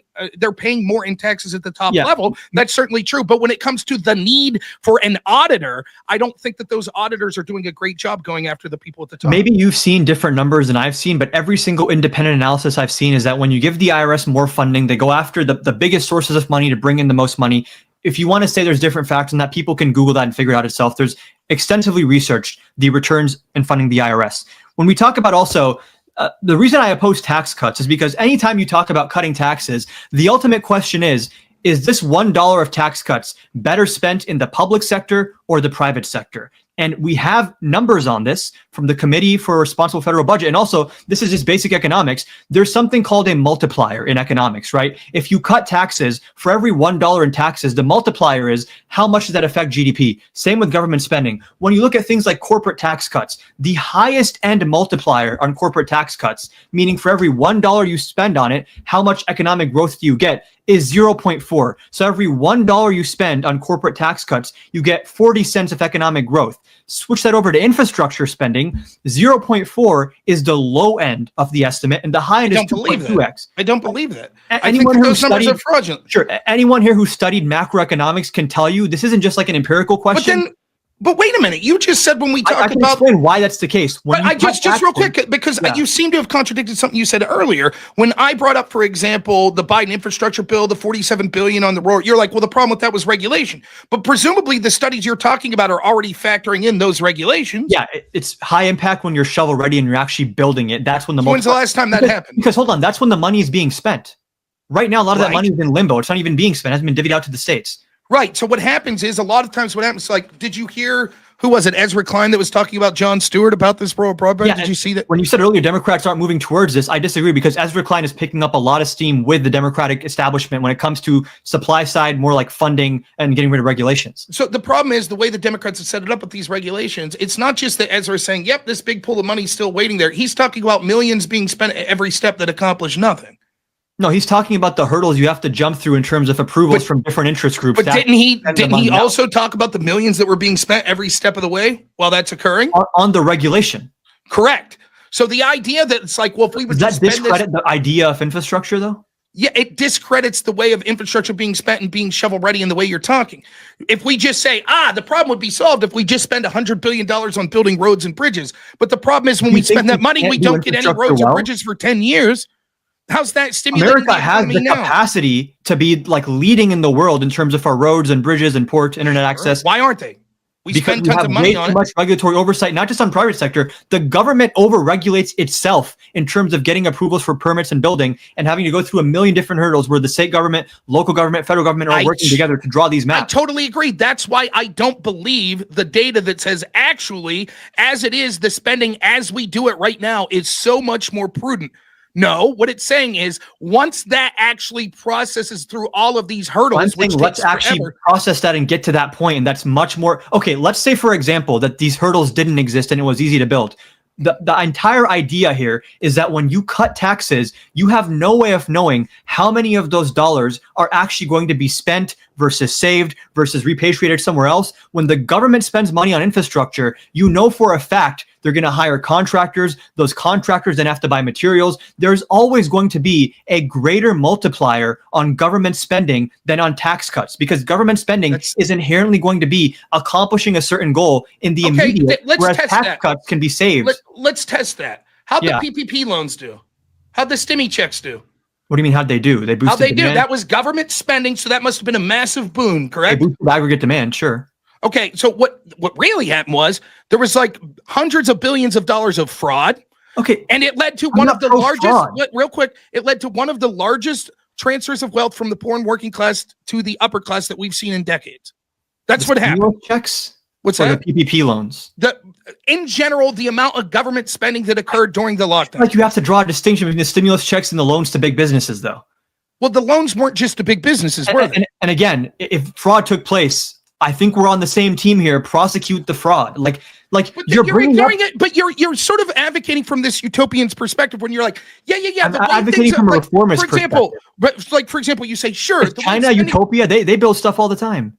You say like, yeah, sure. What we should do is we should just do the spending and it'll be good. But yeah, the way it's played out as we've done that is that it doesn't work because of all these regulations. And then, the PPP loans and that government spending, that was all good, except that like 20% of it was fraud. So yeah, we should go after the fraud, but still that's good. What I'm telling you is this occurs all the time. You say just spend, give the government more power. And increasingly when we see the government spending, debt goes up. wealth disparity increases, inflation increases, poor and working class pay the brunt of it. You did the exact same thing for the tariffs, where you said, sure, some of the stuff Trump did with tariffs might have been dumb, but I think ideally the tariffs can be used this way. And I took your argument at face value. I didn't hold you to account for procedural delays or hurdles that are faced in practical reality by the sitting administration. Like I've said, I'm critical of regulation that prevents infrastructure from being built. California was supposed to have high-speed rail a million years ago. They don't have anything yet. But does that mean I now don't want high-speed rail, or that I want to reform the system through which it's built? We did an interstate highway system. We had a New Deal. We've built a lot of stuff before. We have the ability to do it. China is no utopia. China has, in some cases, breathtaking, amazing infrastructure. And I think if you want to, win against China on the world stage, part of that is maybe saying we have the best roads, the best bridges, the best schools. We actually take care of our workers. We have strong unions. And a lot of that comes from government intervention and fiscal stimulus. Is there fraud? Is there overcorrection? Yes. But that is not going to exist as some kind of counterfactual to invalidate the entire theory that the government can stimulate the economy and direct economic growth to maximize public welfare.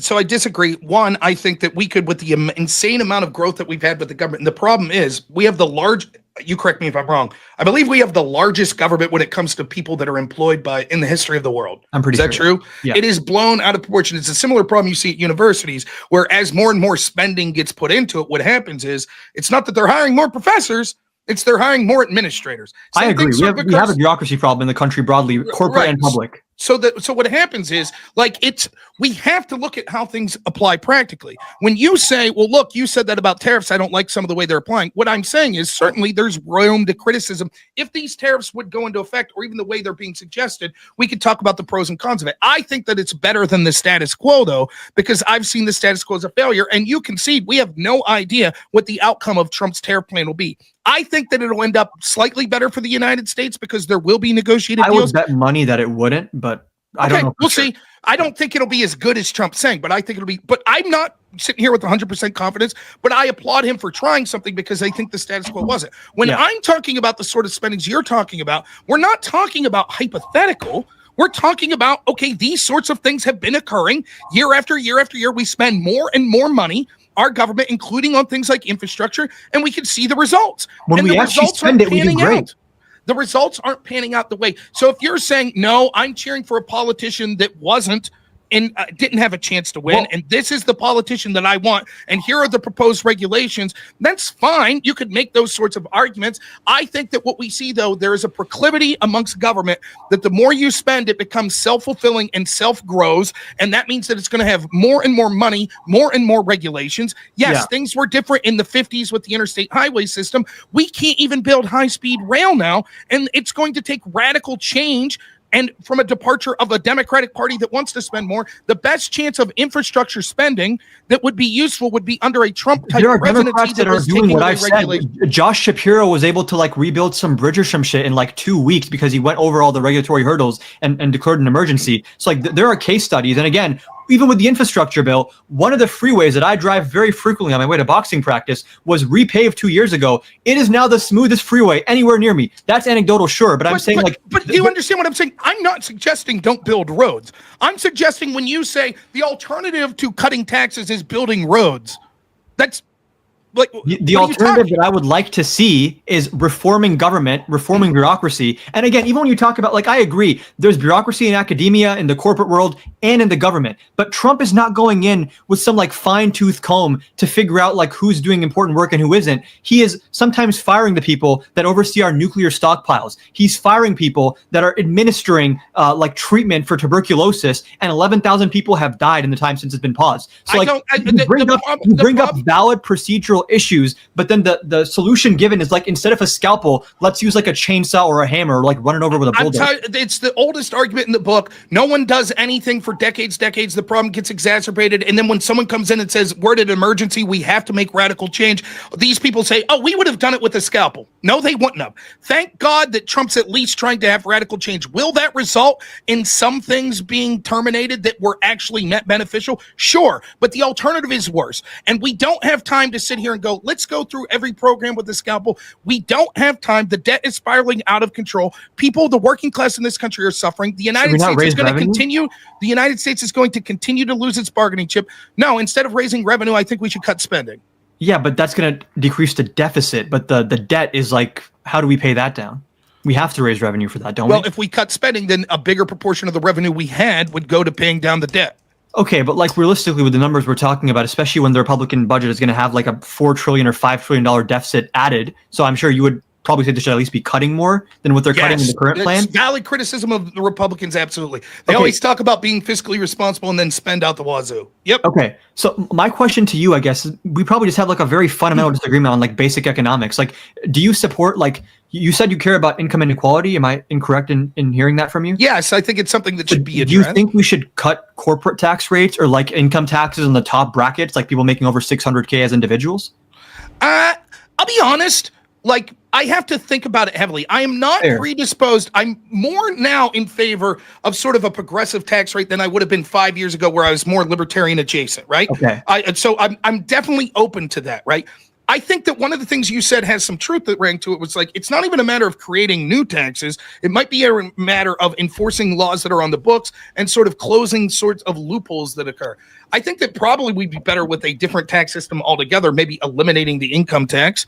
But right now, I think that an argument that people need to deal with is like, you know, there are like, what is it, like the carried income tax or something like that? Interest loophole, yeah. There are people that are paying less than your average Joe Schmo worker when it comes to percentage, and I find that to be absurd. And a lot of billionaires, they take out loans leveraged against their stocks. They don't have to pay any tax on that, and they're spending it for whatever. But would you agree with this? Back when people tout like, well, we used to have a higher like corporate tax rate back in like what, the 60s? Oh, we had like 90% top in the. But no one paid that, right? And also, it was like we were heavily industrial because it was post World War II, so it's not analogous. Yeah. So the problem is like to say like, well, you know, look how things were when we had this 90% tax rate. Things were different because we were 90 is way too high. And no one paid that. I agree. Right. Yeah. So like the idea that you see from these radical lefties, it's like, well, anybody, very small minority though, I will say. What, no one should be a billionaire. Like, that's bullshit. Like, that's just a stupid argument. Like, my entire economic thesis is I don't care about lowering the ceiling. I just want to raise the floor. I don't care about rich people. I care more about working class people, having unions, having stable jobs, access to healthcare, good education, good roads and bridges. I think that outcome is nonpartisan. I think everyone wants that outcome. The question of how do you get there, I think it's more borne out by when you look at things like the New Deal and places like China with industrial policy, subsidies, and taxing the wealthy, not to an insane amount. I think maybe a top marginal tax rate of like 47% on income over like $3 million a year. It's not that crazy. It's still less than half. And then you have something I'm willing. No, listen, I'm not an economic expert. It's something I'm willing to listen to. What I do know is the current system isn't working. We need a radical change. I think Trump's doing that. I think that our allies have taken advantage of us in many ways, as have our enemies. I think that the negotiating tactic he's using, that you see sort of his art of the deal, which is you make the big ask that seems ridiculous, and then you what is the ask? The big ask is the tariffs that he's putting out there. But like when we say this is a negotiating tactic, like what is the outcome he's trying to achieve? Because he's also tariffed countries we have a surplus with. So it's like, right. I think I think the outcome. I think that ultimately what he's trying to do is have like a new Bretton Woods agreement.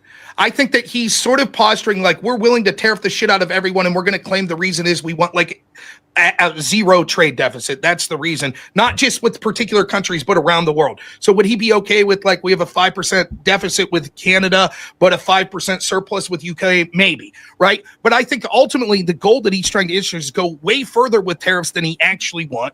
Force countries to be like, look, he's serious. The United States is in the best bargaining position that it will be right now. And so we're going to have to come to the table and we're going to have some sort of agreements. And those agreements would be one, like to stop trade barriers that we see for places like that are our adversaries or our enemies. Second, to try to have more specific business arrangements that would encircle China, right? So try to get people to stop engaging with business with China and more with the United States. And then third, I think to have individual bilateral agreements with countries on specific deals. Like we agree to buy so much of your rare earths if you agree to buy so much of our oil, etc.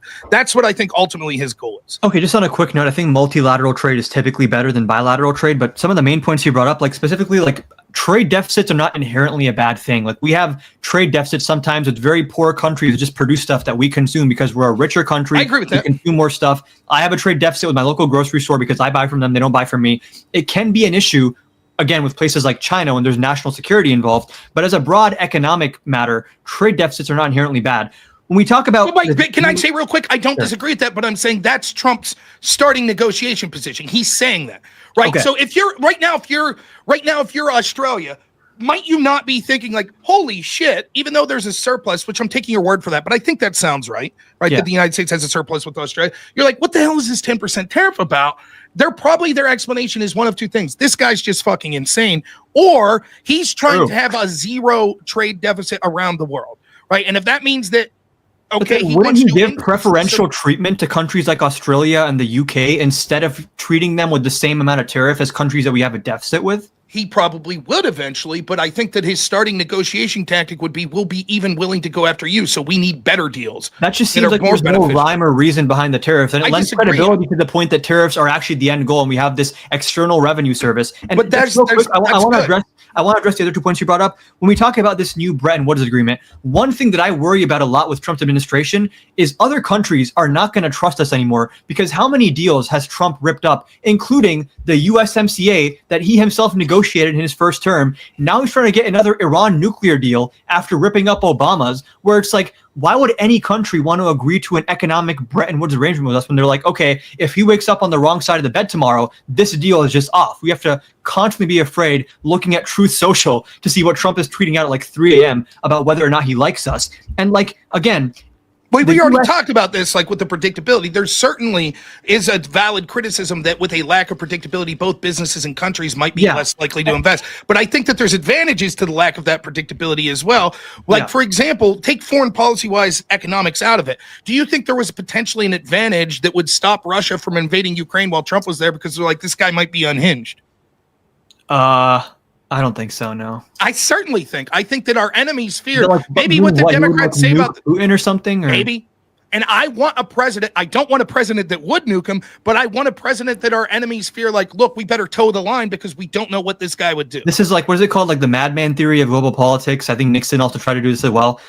There has to be like the issue here is like, Trump being this unpredictable, crazy, wild guy who might just kill you one day and hug you the next day doesn't hold up to scrutiny when you see the types of circumstances that cause him to change the tariff rates. And I really quickly want to address this. You are correct that the U.S. has massive economic leverage to get away with a lot of twisting people's arms and trying to get them to agree to stuff. The issue is when you abuse your leverage, people rush to start depending on you less. We're going to see the same thing with NATO countries where, sure, a lot of NATO countries now are probably going to spend more on their own defense because this post-World War II order where the U.S. is a security guarantor of West Europe is not really going to be durable under Trump. Be that what it may, when other countries are less reliant on us, we use up all our leverage, and then soon we have no more leverage. These countries like shit, Trump can really kick us around right now. So for now, we'll play ball, but now our long-term economic goal is to separate as best as we can from the U.S. because they're going to twist our arm to do whatever they want to do. But the problem is the status quo was already them taking advantage of us. Just like there were reports under the Brennan CIA when it came to 2016, we heard all this. 17 intel agencies said that Russia interfered to help Trump. Actually, the CIA buried a report that said actually Putin wanted Hillary to win. Why? Because she's status quo and predictable, and they knew exactly what to expect for them. With Trump, it was unpredictable, which meant that they wouldn't be able to take advantage of the situation in the same way they were under Obama, where they invaded Ukraine. Under Biden, when they invaded Ukraine, they knew they could get away with it, right? So the idea, real quick, not take it away from the tariff, but the madman theory, whatever you want to call it, like the proof's in the pudding when it comes to foreign policy. Under the first administration of Trump, the world was far more peaceful than it was under Biden, who was considered the safer foreign policy expert, etc. These allies and China's certainly taken advantages, and these allies have as well. Not only have we financed their defense, but they continue to do things like not only put up trade barriers and tariffs on things like our automobile industry, but even worse than that, they're going after important American businesses like X and social media. Our money is going to NGOs that are then funding places like the European Union to push for censorship of American companies, to censor disinformation or fine them things like $1 billion.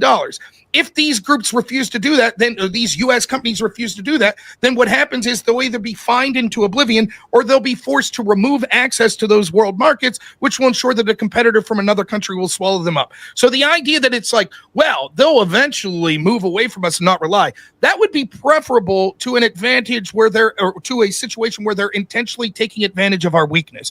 So we I have the upper Trump, hand with most of these countries, though. Then why didn't Biden stop them from censoring places like X? Well, we're talking Last about points, trade guys, right and then now. we'll move into closing like statements. I know social media companies have had issues expanding to markets like China. That's sort of a separate issue than like trade it's business and tariffs. It's business, but there's a lot more private sector involvement there than when we're talking about tariff policy and the president's sort of like disposition towards the global I think that community. that speaks to a trade barrier like that would be similar and akin to the things that we're criticizing with tariffs. If you have foreign nations that are supposed to be our ally that are basically fining U.S. companies, like one of the big things that was the agreement with sort of the old order of the United States, like post-World War II, was this idea, if it's good for GM, it's good for the United States. So when we did color revolutions in South American countries or in African countries or in Middle Eastern countries, one of the things that happened was U.S. businesses got access to those marketplaces, but the argument was it benefits the people of the United States. It benefits those businesses. Now we see that those businesses aren't hiring U.S. citizens. They're offshoring to other countries with cheaper labor. And this idea of protecting U.S. business interests when it comes to businesses that are centered in the United States, like social media, there seems to be more this globalist push that it's more important to censor the internet and have control. And so presidents like Biden, and more importantly, the bureaucracies that were behind that human vegetable, went ahead and allowed funding to go to places like the EU to take advantage of U.S. companies, because the more important agenda is censoring U.S. citizens that would have a pro-populist message. So they're taking advantage of us, and that is something. This again is another example of something that I just can't speak on because I don't know what specific NGOs you're referring to. If you want to give me something, I can Google later on. I'm happy to read about it. Sure. But when we're talking about this entire theory here, the point that I'm making is that when you have leverage as a global superpower that the US definitely does have, how you use that leverage dictates how durable the leverage is. And I think we're playing a very risky game where we're trying to sort of like, milk the cow dry right now and then have nothing left down the line when it might be more important. And that can be pushing, like, is it not worrying to like Japan and South Korea were meeting with China to stand against US tariffs? Like, we are pushing a lot of people into the arms of China when earlier than that, there was a lot of capital flight from China. But now it's like, okay, if I invest in the US, if I build a factory in the US, am I going to have to pay 40% taxes on my imported materials or 10% taxes, or am I going to get an exemption? And then it also raises the question of corruption, where Eric Adams is just the tip of the iceberg here. Does it not worry you that private companies can now go to Trump and try to like win him over to get exemptions on the tariffs?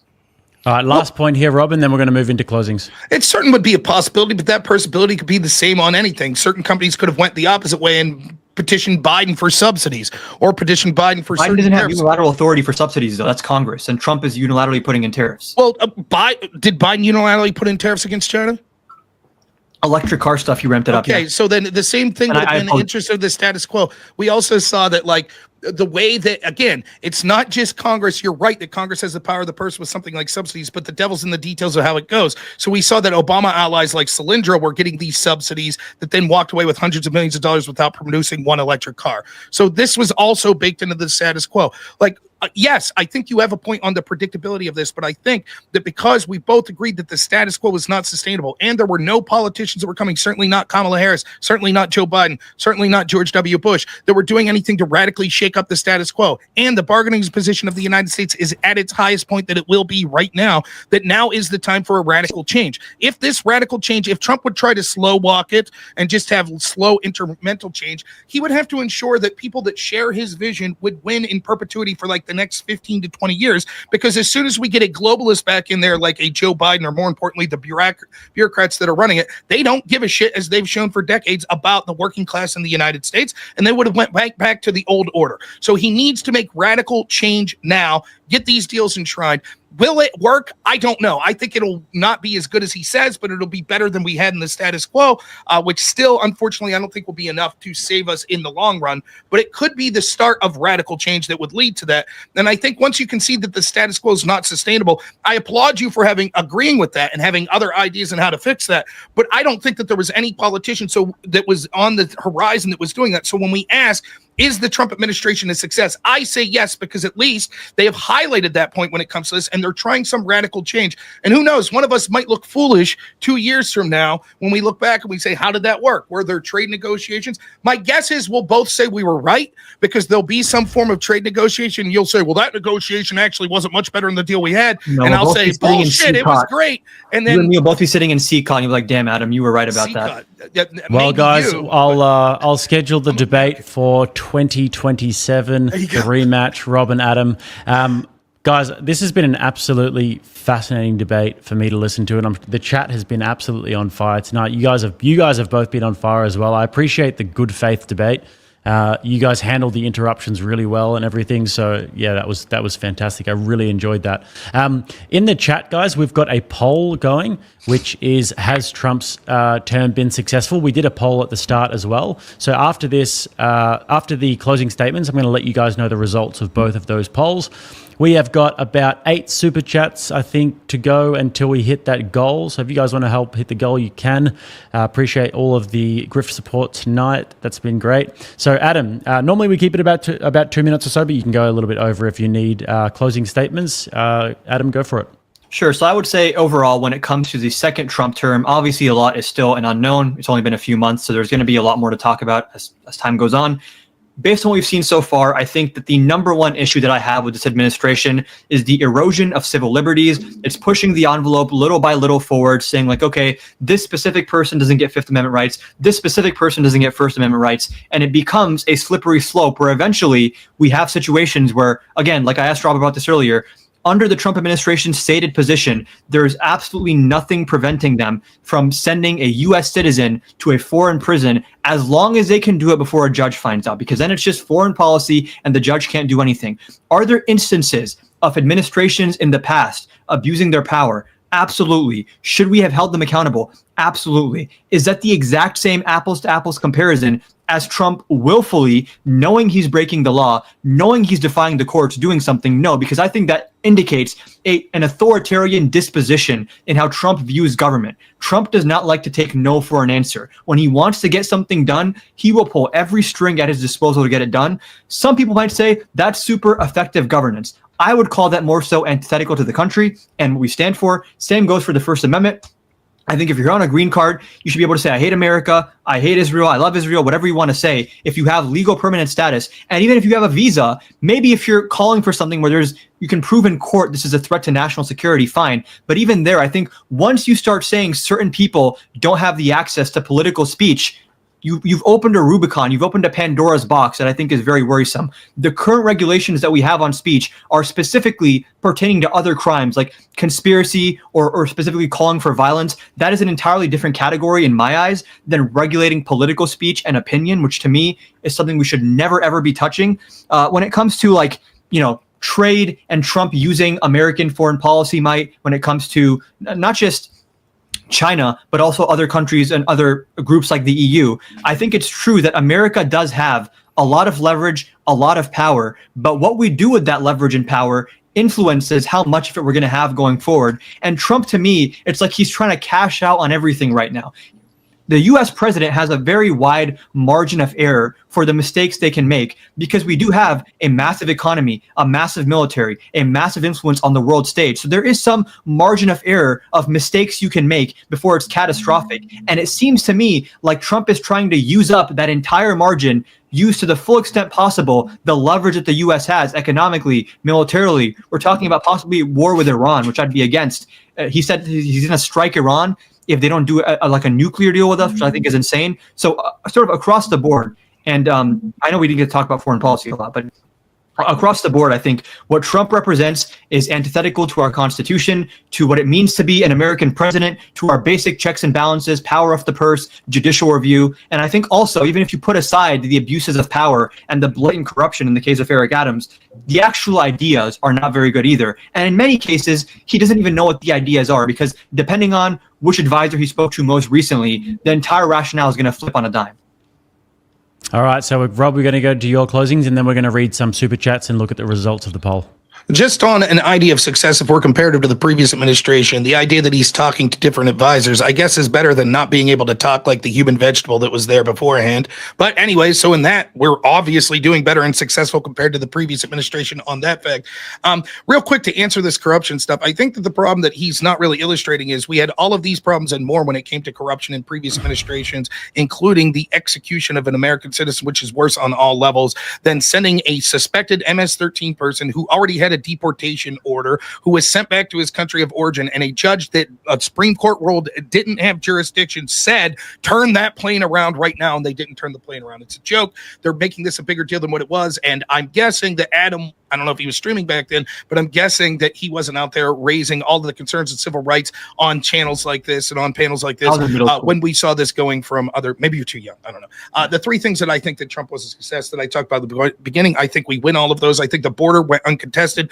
We didn't talk about a lot other than these illegal immigrants. The truth is that we can't sustain having millions of illegal immigrants coming. It's almost fully conceded by my opponent that, yeah, Trump did a great job of stopping that. Great. He just said we're not deporting the right people. One of the reasons the deportation numbers are down is because the deportation numbers previously were fudged, and when they weren't fudged, it had to do with a lot of sending people that were border crossings right then back home. If there's almost no border crossings and you can't count those numbers anymore, then it's going to look like those numbers are down. Though I agree, I hope that those numbers massively go up, and I hope the unpredictable nature of who Trump's going after will force people to self-deport. The second thing is talking about these tariffs. He concedes that the status quo is not sustainable, so we needed radical change. He's unable to provide an example of a status quo politician in this previous election or ones prior to that we're going to have some sort of radical change. I applaud him for understanding there needs to be a change, but I think the best chance of having that change is from Donald Trump. And the problem is, anytime that you're suggesting any sort of radical change, there'll be short-term shakeups, and people will say, no, we have to do this slowly. We have to do it with the scalpel. But the system itself shows that it will fight back against that because of the massive bureaucracy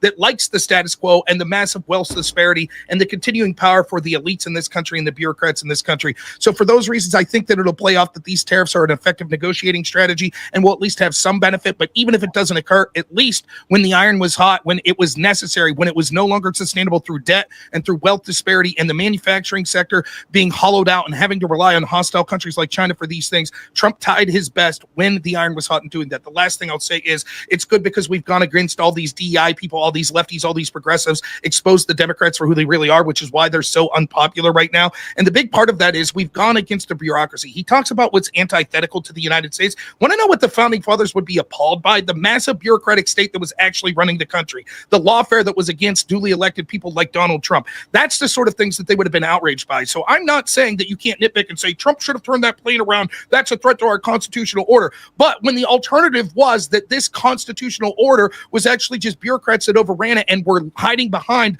the law and saying that it was legal for them to do these things, activist judges, activist FBI, etc., that alternative is far worse to the spirit of what the founding fathers wanted. If we want to get our country back from these unelected, unaccountable bureaucrats, Trump is the best chance we have to do it right now. I applaud him. He needs to go further. And so for those reasons, I think it's a clear case that Trump has been more of a success than failure, because the only reasons he's talking about that we can see was baked into the status quo with people like Obama and Biden. All right, fellas. Well, at the start, we said with the poll, has Trump's second term been a success? 77% said yes, 9% said no, and 12% said that they were unsure. And at the final poll, it is yes, 75%, still 9% for no, and then unsure was 14%. So it looks like maybe Adam pulled a few people into the unsure camp at least, but you both did really well, I thought. So let's get into some super chats now. We're going to pump these out. The chat was absolutely clutch. Came in with the super chat goal towards the end there. Straight Ripper 93 said, "Hey Libs, you can't have an open borders and a nanny welfare state." John Dinan said, for $5, we need a super chat goal set, and we did for Jake to have a hairline transplant trip to Turkey, which is fair. John also said the snake needs his palms greased for super chats. Chat, you know what to do, and they did. Lazy Eye sent $5. James Bradley for $20 says, been given my money to NUFC lately, but I need to support the snake up the tune. What's NUFC? Newcastle United FC, I think that is the tune. The Cut 03, $5 says, for my Australian pals grift. Thank you, sir. Jimmy Neutron said, peace to our greatest ally, I think, Australia. By the way, I'll be tariffing a portion of this money. Just so you know. Hopefully it's effective on the world stage and tariffing Australia like that. Colum Ratch for $5 said, the idea that the Constitution extends to everyone on Earth is assassin. Illegal aliens have I believe he means. Asinine, yep. Illegal aliens have no right to a trail. It's just to delay the process. Contemporary Compendium for $5 says, per constitutional attorney Robert Barnes, illegals can be booted out without due process, but they can't be imprisoned in the US without due process. You guys got anything on that one? Yeah, I think that's true. I think that's directionally true, and that's what we're going to see. I think because courts have decided that deportation doesn't count as a punishment. So if you're deported, Correct. It's not like you're being punished for doing something. Yeah. All right. John Donner for $20 said, question for Adam: how does the United States government give $6 to $20 million illegal immigrants who came in the last 4 years alone due process before deporting them with courts already backed up? I think we probably need to hire thousands more immigration judges, and in some cases expedite removal. Like I was saying earlier, when people are apprehended within 100 miles of the border, they can be deported immediately without having their case heard. In some cases, maybe you want to expedite due process in general and how long these hearings go for, but the idea that for the sake of convenience and because there's so many people that we're just going to do away with the Fifth Amendment doesn't make much sense to me. In that point alone, Trump's been a success because the argument is, well, because the previous administration left 12 to 15 million people, and now we have no choice but to hire a bunch of judges, do this.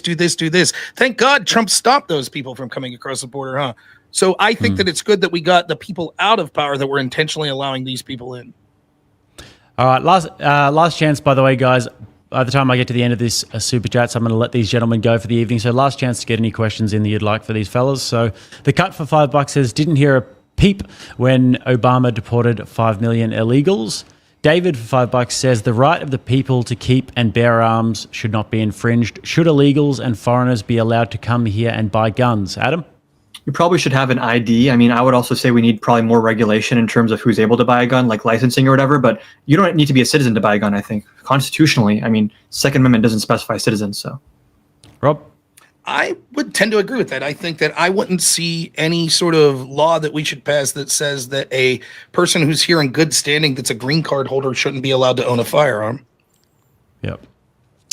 Ben for $5 said, I've tried for a month to help Rob pronounce TDA. He refuses to learn. Jake, get him to say it again. We covered that before. Rob, last chance to say Tren de Aragua. Tren de Aragua. Did I get it right? No. Perfect. I don't give a shit. I really don't. Listen, I didn't know that the word slippy wasn't a word until like 5 years ago because I'm a Yinzer. Like I got this Pittsburgh affectation, so I apologize. Yeah, I understand. We don't read and write so good down in Australia either. $5 from Contemporary Compendium says, let's say Trump actually is paying them. Hey, can you send him back to us? No, he's our citizen. What now? Attempt to kidnap a foreign national? Yeah, so the lower court said he has to facilitate and effectuate. So as long as he's making a good faith effort to get the guy returned, and the Supreme Court called into question the word effectuate, but that's still not struck down. They said you need to be more specific on what that means. But broadly speaking, the Supreme Court also said you have to provide transparent updates on the steps you're taking. So as long as Trump made a good faith effort to get him back, that's what I care about. No, what's the word? If I said, hey man, I'll facilitate your transportation to the hotel, what's that mean? Give me a car or something? Right. Facilitate. So if Trump, as long as Trump said, hey, the car to me. Well, okay, so if Trump said, okay, we got a plane, if you allow him, we'll bring him back. Sure, Trump's not saying that, though. If he said, hey, Bukele, we're going to send over a plane because they met in the Oval Office and they laughed at the idea of him, like, releasing him at all. He just said, we're not going to release him. There's nowhere in that conversation. They had a circular logic where Bukele said, I don't have the power to do this, and then Trump said the same thing. So it's kind of like a game of hot potato. It doesn't matter. Bukele could say what he wants. Bukele could say what he wants. Like, the problem is, like, you have no idea what if Trump may very well have said, hey, man, it's your guy. If you think he's MS-13, you could do what you want. But if you release him, we'll bring him back. That would fall. How do you know what he told him? Stephen Miller and Trump said it in the Oval Office themselves. What did they say? They said, even if he releases him, we wouldn't bring him back. That's what they said? Pam Bondi said, all we have to do is provide a flight. Then Stephen Miller said, if he does come back, we can just deport him again. That's right. All of that's true. What's that have to do with not providing the flight or offering the flight? If Trump calls Bukele and says, hey, I'm going to send a plane to El Salvador, can you give us Abrego Garcia? I can almost guarantee you Bukele would say, okay. He doesn't have to say that. That's not part of facilitating. Facilitating is just offering the transportation. Effectuating, and the lower court has to specify what effectuate means. But they didn't. Yeah, but that's why it was sent back to them. Okay, so then they're not doing anything. Just to be clear, if the Supreme Court said you only have to facilitate, they would have just gotten rid of the word effectuate. They said, hey, you guys have to be more clear about what effectuate means. That's right. Ensure you're not overstepping. Because what effectuate could mean could be anything from like, hey, we were wondering if you could give that guy back, to we're going to put sanctions on you if you don't give that guy back, to we're going to invade you, right? Yeah. So they're saying, so they want to, the Supreme Court, because they're like, we have no idea what you mean by this. They could then, if she says, well, by effectuate, I mean politely ask, right? The Supreme Court could say, yeah, now that we know what you mean, we still don't think that the Trump they could. I mean, we'd have to see what happens there. Right. So the point that I'm trying to make is, as it legally stands right now, according to these court hearings, there is no proof that he is violating it currently by not facilitating. Well, the court also said he has to share updates transparently on what steps he's taking, and I'm pretty sure the DOJ has shared no such steps with the court. So. Well, I think that they're challenging it. We'll see. But when it comes to the idea of facilitating, sure. Well, you can't challenge the Supreme Court, but. Never a good time to move it on, guys. We do need to get through these. Just Gerald became a member, and he gifted almost 100 memberships the other day. So a fine patron of the channel. Guy, We do love Just Gerald. He helps out all of the independent creators around here. The Cut 03 for $5 says, change the name already to Copperhead Nips TV. It's a personal joke we're having in the chat. Emily Autumn for $10 says, W Lord Jake, W Rob, appreciate the use of my preferred pronouns. Thank you very much, Emily.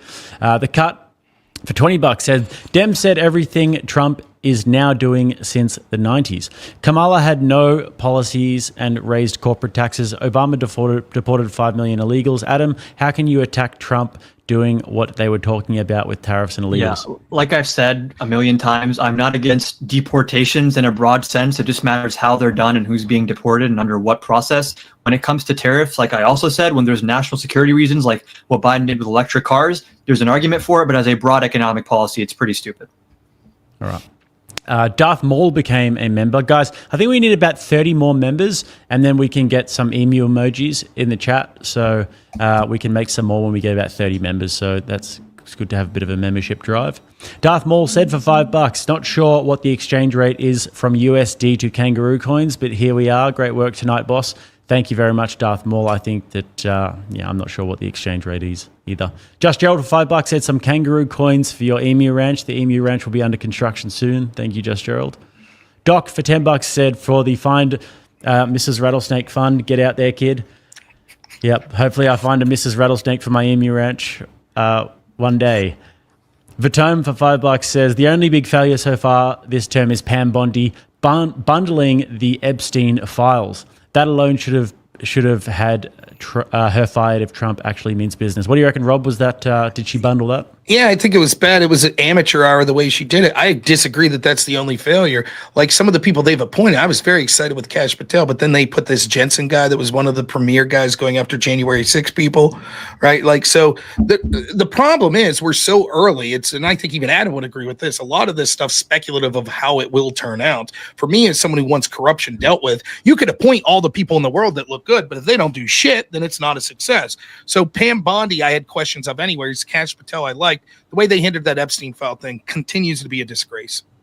Fervarel for $5 says, sir, have these types of panels more often, especially with the one-on-one. Only Mr. Noerr, who is a freaking beast. Yes, Mr. Noerr is a beast indeed. Vatome for $10 says, question for Adam. If Harvard is a private institution that supposedly relies on money from tuition and donations, why did the federal government cut billions of dollars in funding? I am confused AF. The Trump administration made certain demands towards Harvard, and Harvard refused to comply. So they cut, I believe, around $2 billion, which is not all of the funding, but it's part of it. And then the reason we're funding these institutions is because of things like research. So, Brad for $10 says, this is a great chat. The debate is appreciated as well. It was. The chat was great tonight, guys. Everyone was on fire, and the debate was great too. Flowing Glass for $10 says, thanks for the content, Lord Rattlesnake. Thank you, Flowing Glass. Mazia Asheriris. Rob, do you want to try and pronounce her name? Trans de Argawa, right? Like, Asherius? I don't know. Shit, I'm bad at this. Marsha Asheriris. Oh my God, trans story out. Dylan Mulvaney on a Bud Light, etc. were psyops. People think executives at Bud Light just thought to put a trans, just like Republicans funded trans stuff in countries through their NGO. Just Gerald for $10 says, normal America with Rob Noerr. Coming soon to mainstream media. Vanilla ice cream is superior to chocolate. That's just an absolute That's heresy. the most ridiculous statement made during this debate today. I know. That should be the topic of the next debate, to be honest.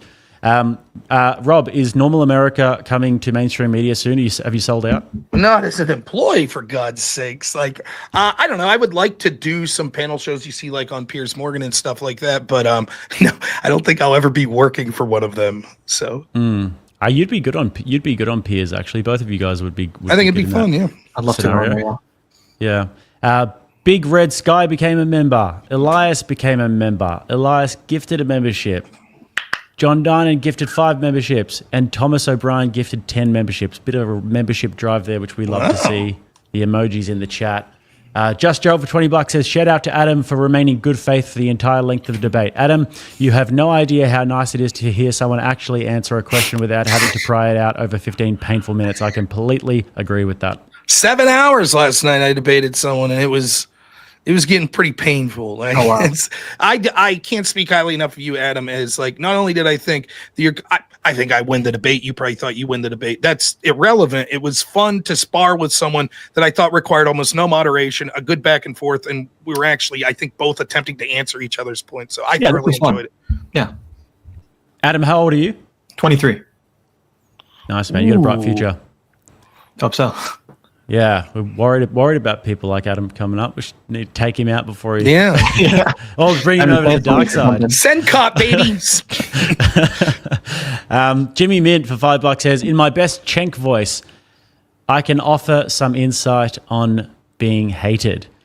Tina L for $5 said, question for Adam, if you need diabetes meds, you will be discharged from the military. Why do trans people get to stay in? What if they lose their minds in the field? I mean, I'm not familiar with healthcare requirements for service people, so I can't speak to that. I mean, I'm guessing if you have medical conditions that would obfuscate or prevent you from doing your duty, then maybe there's an issue there. But my assumption would be that if someone transgender is in the military, they've passed some sort of threshold or qualification to be in there. If in any case, someone has a condition that prevents them from doing their job, then that's a different question. Yeah, there's two separate issues on this. A lot of trans people take certain hormones, certain drugs. You'd be surprised. I was shocked, actually. There's slight stigmas of the eyes, etc., precludes you from military service. So does diabetes, other things, because it's difficult to get certain amounts of medications, or it impairs your performance to some level. But the other thing is questions of mental health. There's a big discussion to have around trans and what it means, and does it include some amount of gender dysphoria? So would you say anybody who's trans that is considered gender dysphoric and takes some sort of medication, you would have no problem not allowing them to have military service because it's hard to get those sorts of drugs to them safely in the combat field? If their condition prevents them from being able to do the job, regardless of what the condition is, then sure. But I don't think that that's a given with every trans person. All right. That Brad for $10 says, to guns and Bibles, America. Doc for $5 said, this is like Rocky IV. Jake, throw in the towel. Rob is going to kill him in the ring.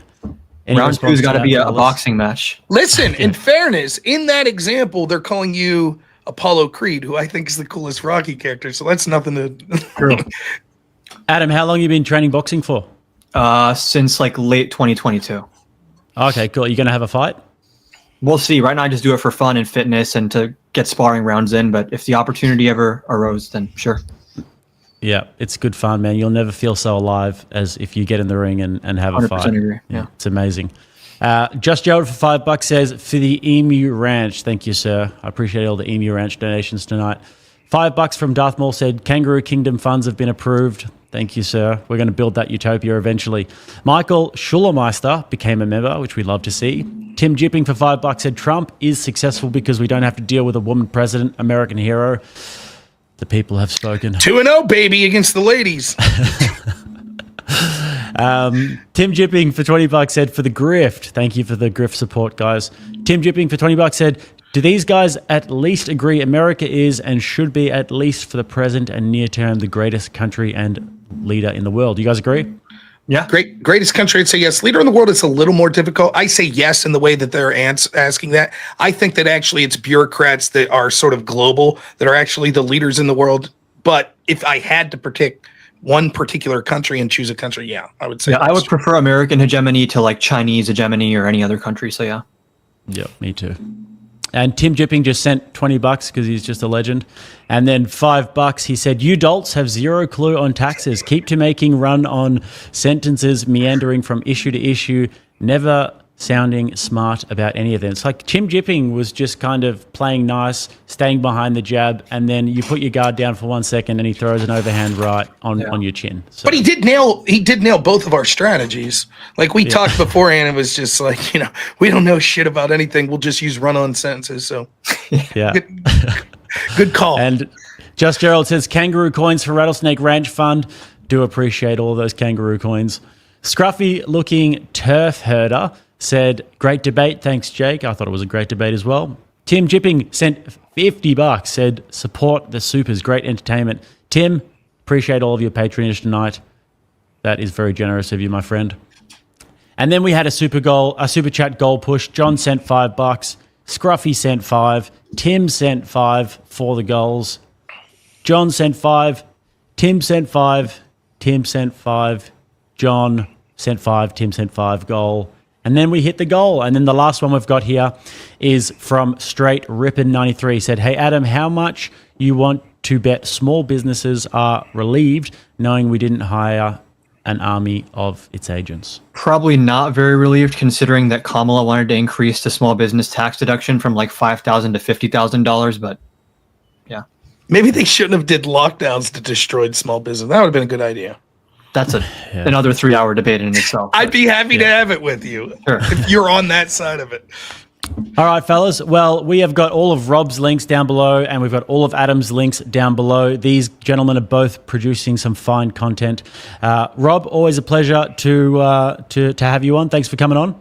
Thank you. It was my pleasure. And again, I can't speak highly enough of you, Adam. Anytime you'd want to debate or just have a conversation, totally enjoyed it. Jake, anytime you need me on for anything, be happy to do it. It was a lot of fun. I hope the audience enjoyed it. I know I did. So, my pleasure. And Adam, always good to have you on as well. So I appreciate you guys. Yeah, likewise. Thanks for having me. It was a fun debate. We obviously probably didn't change anyone's minds, including each other's, but it was still fun to have the back and forth.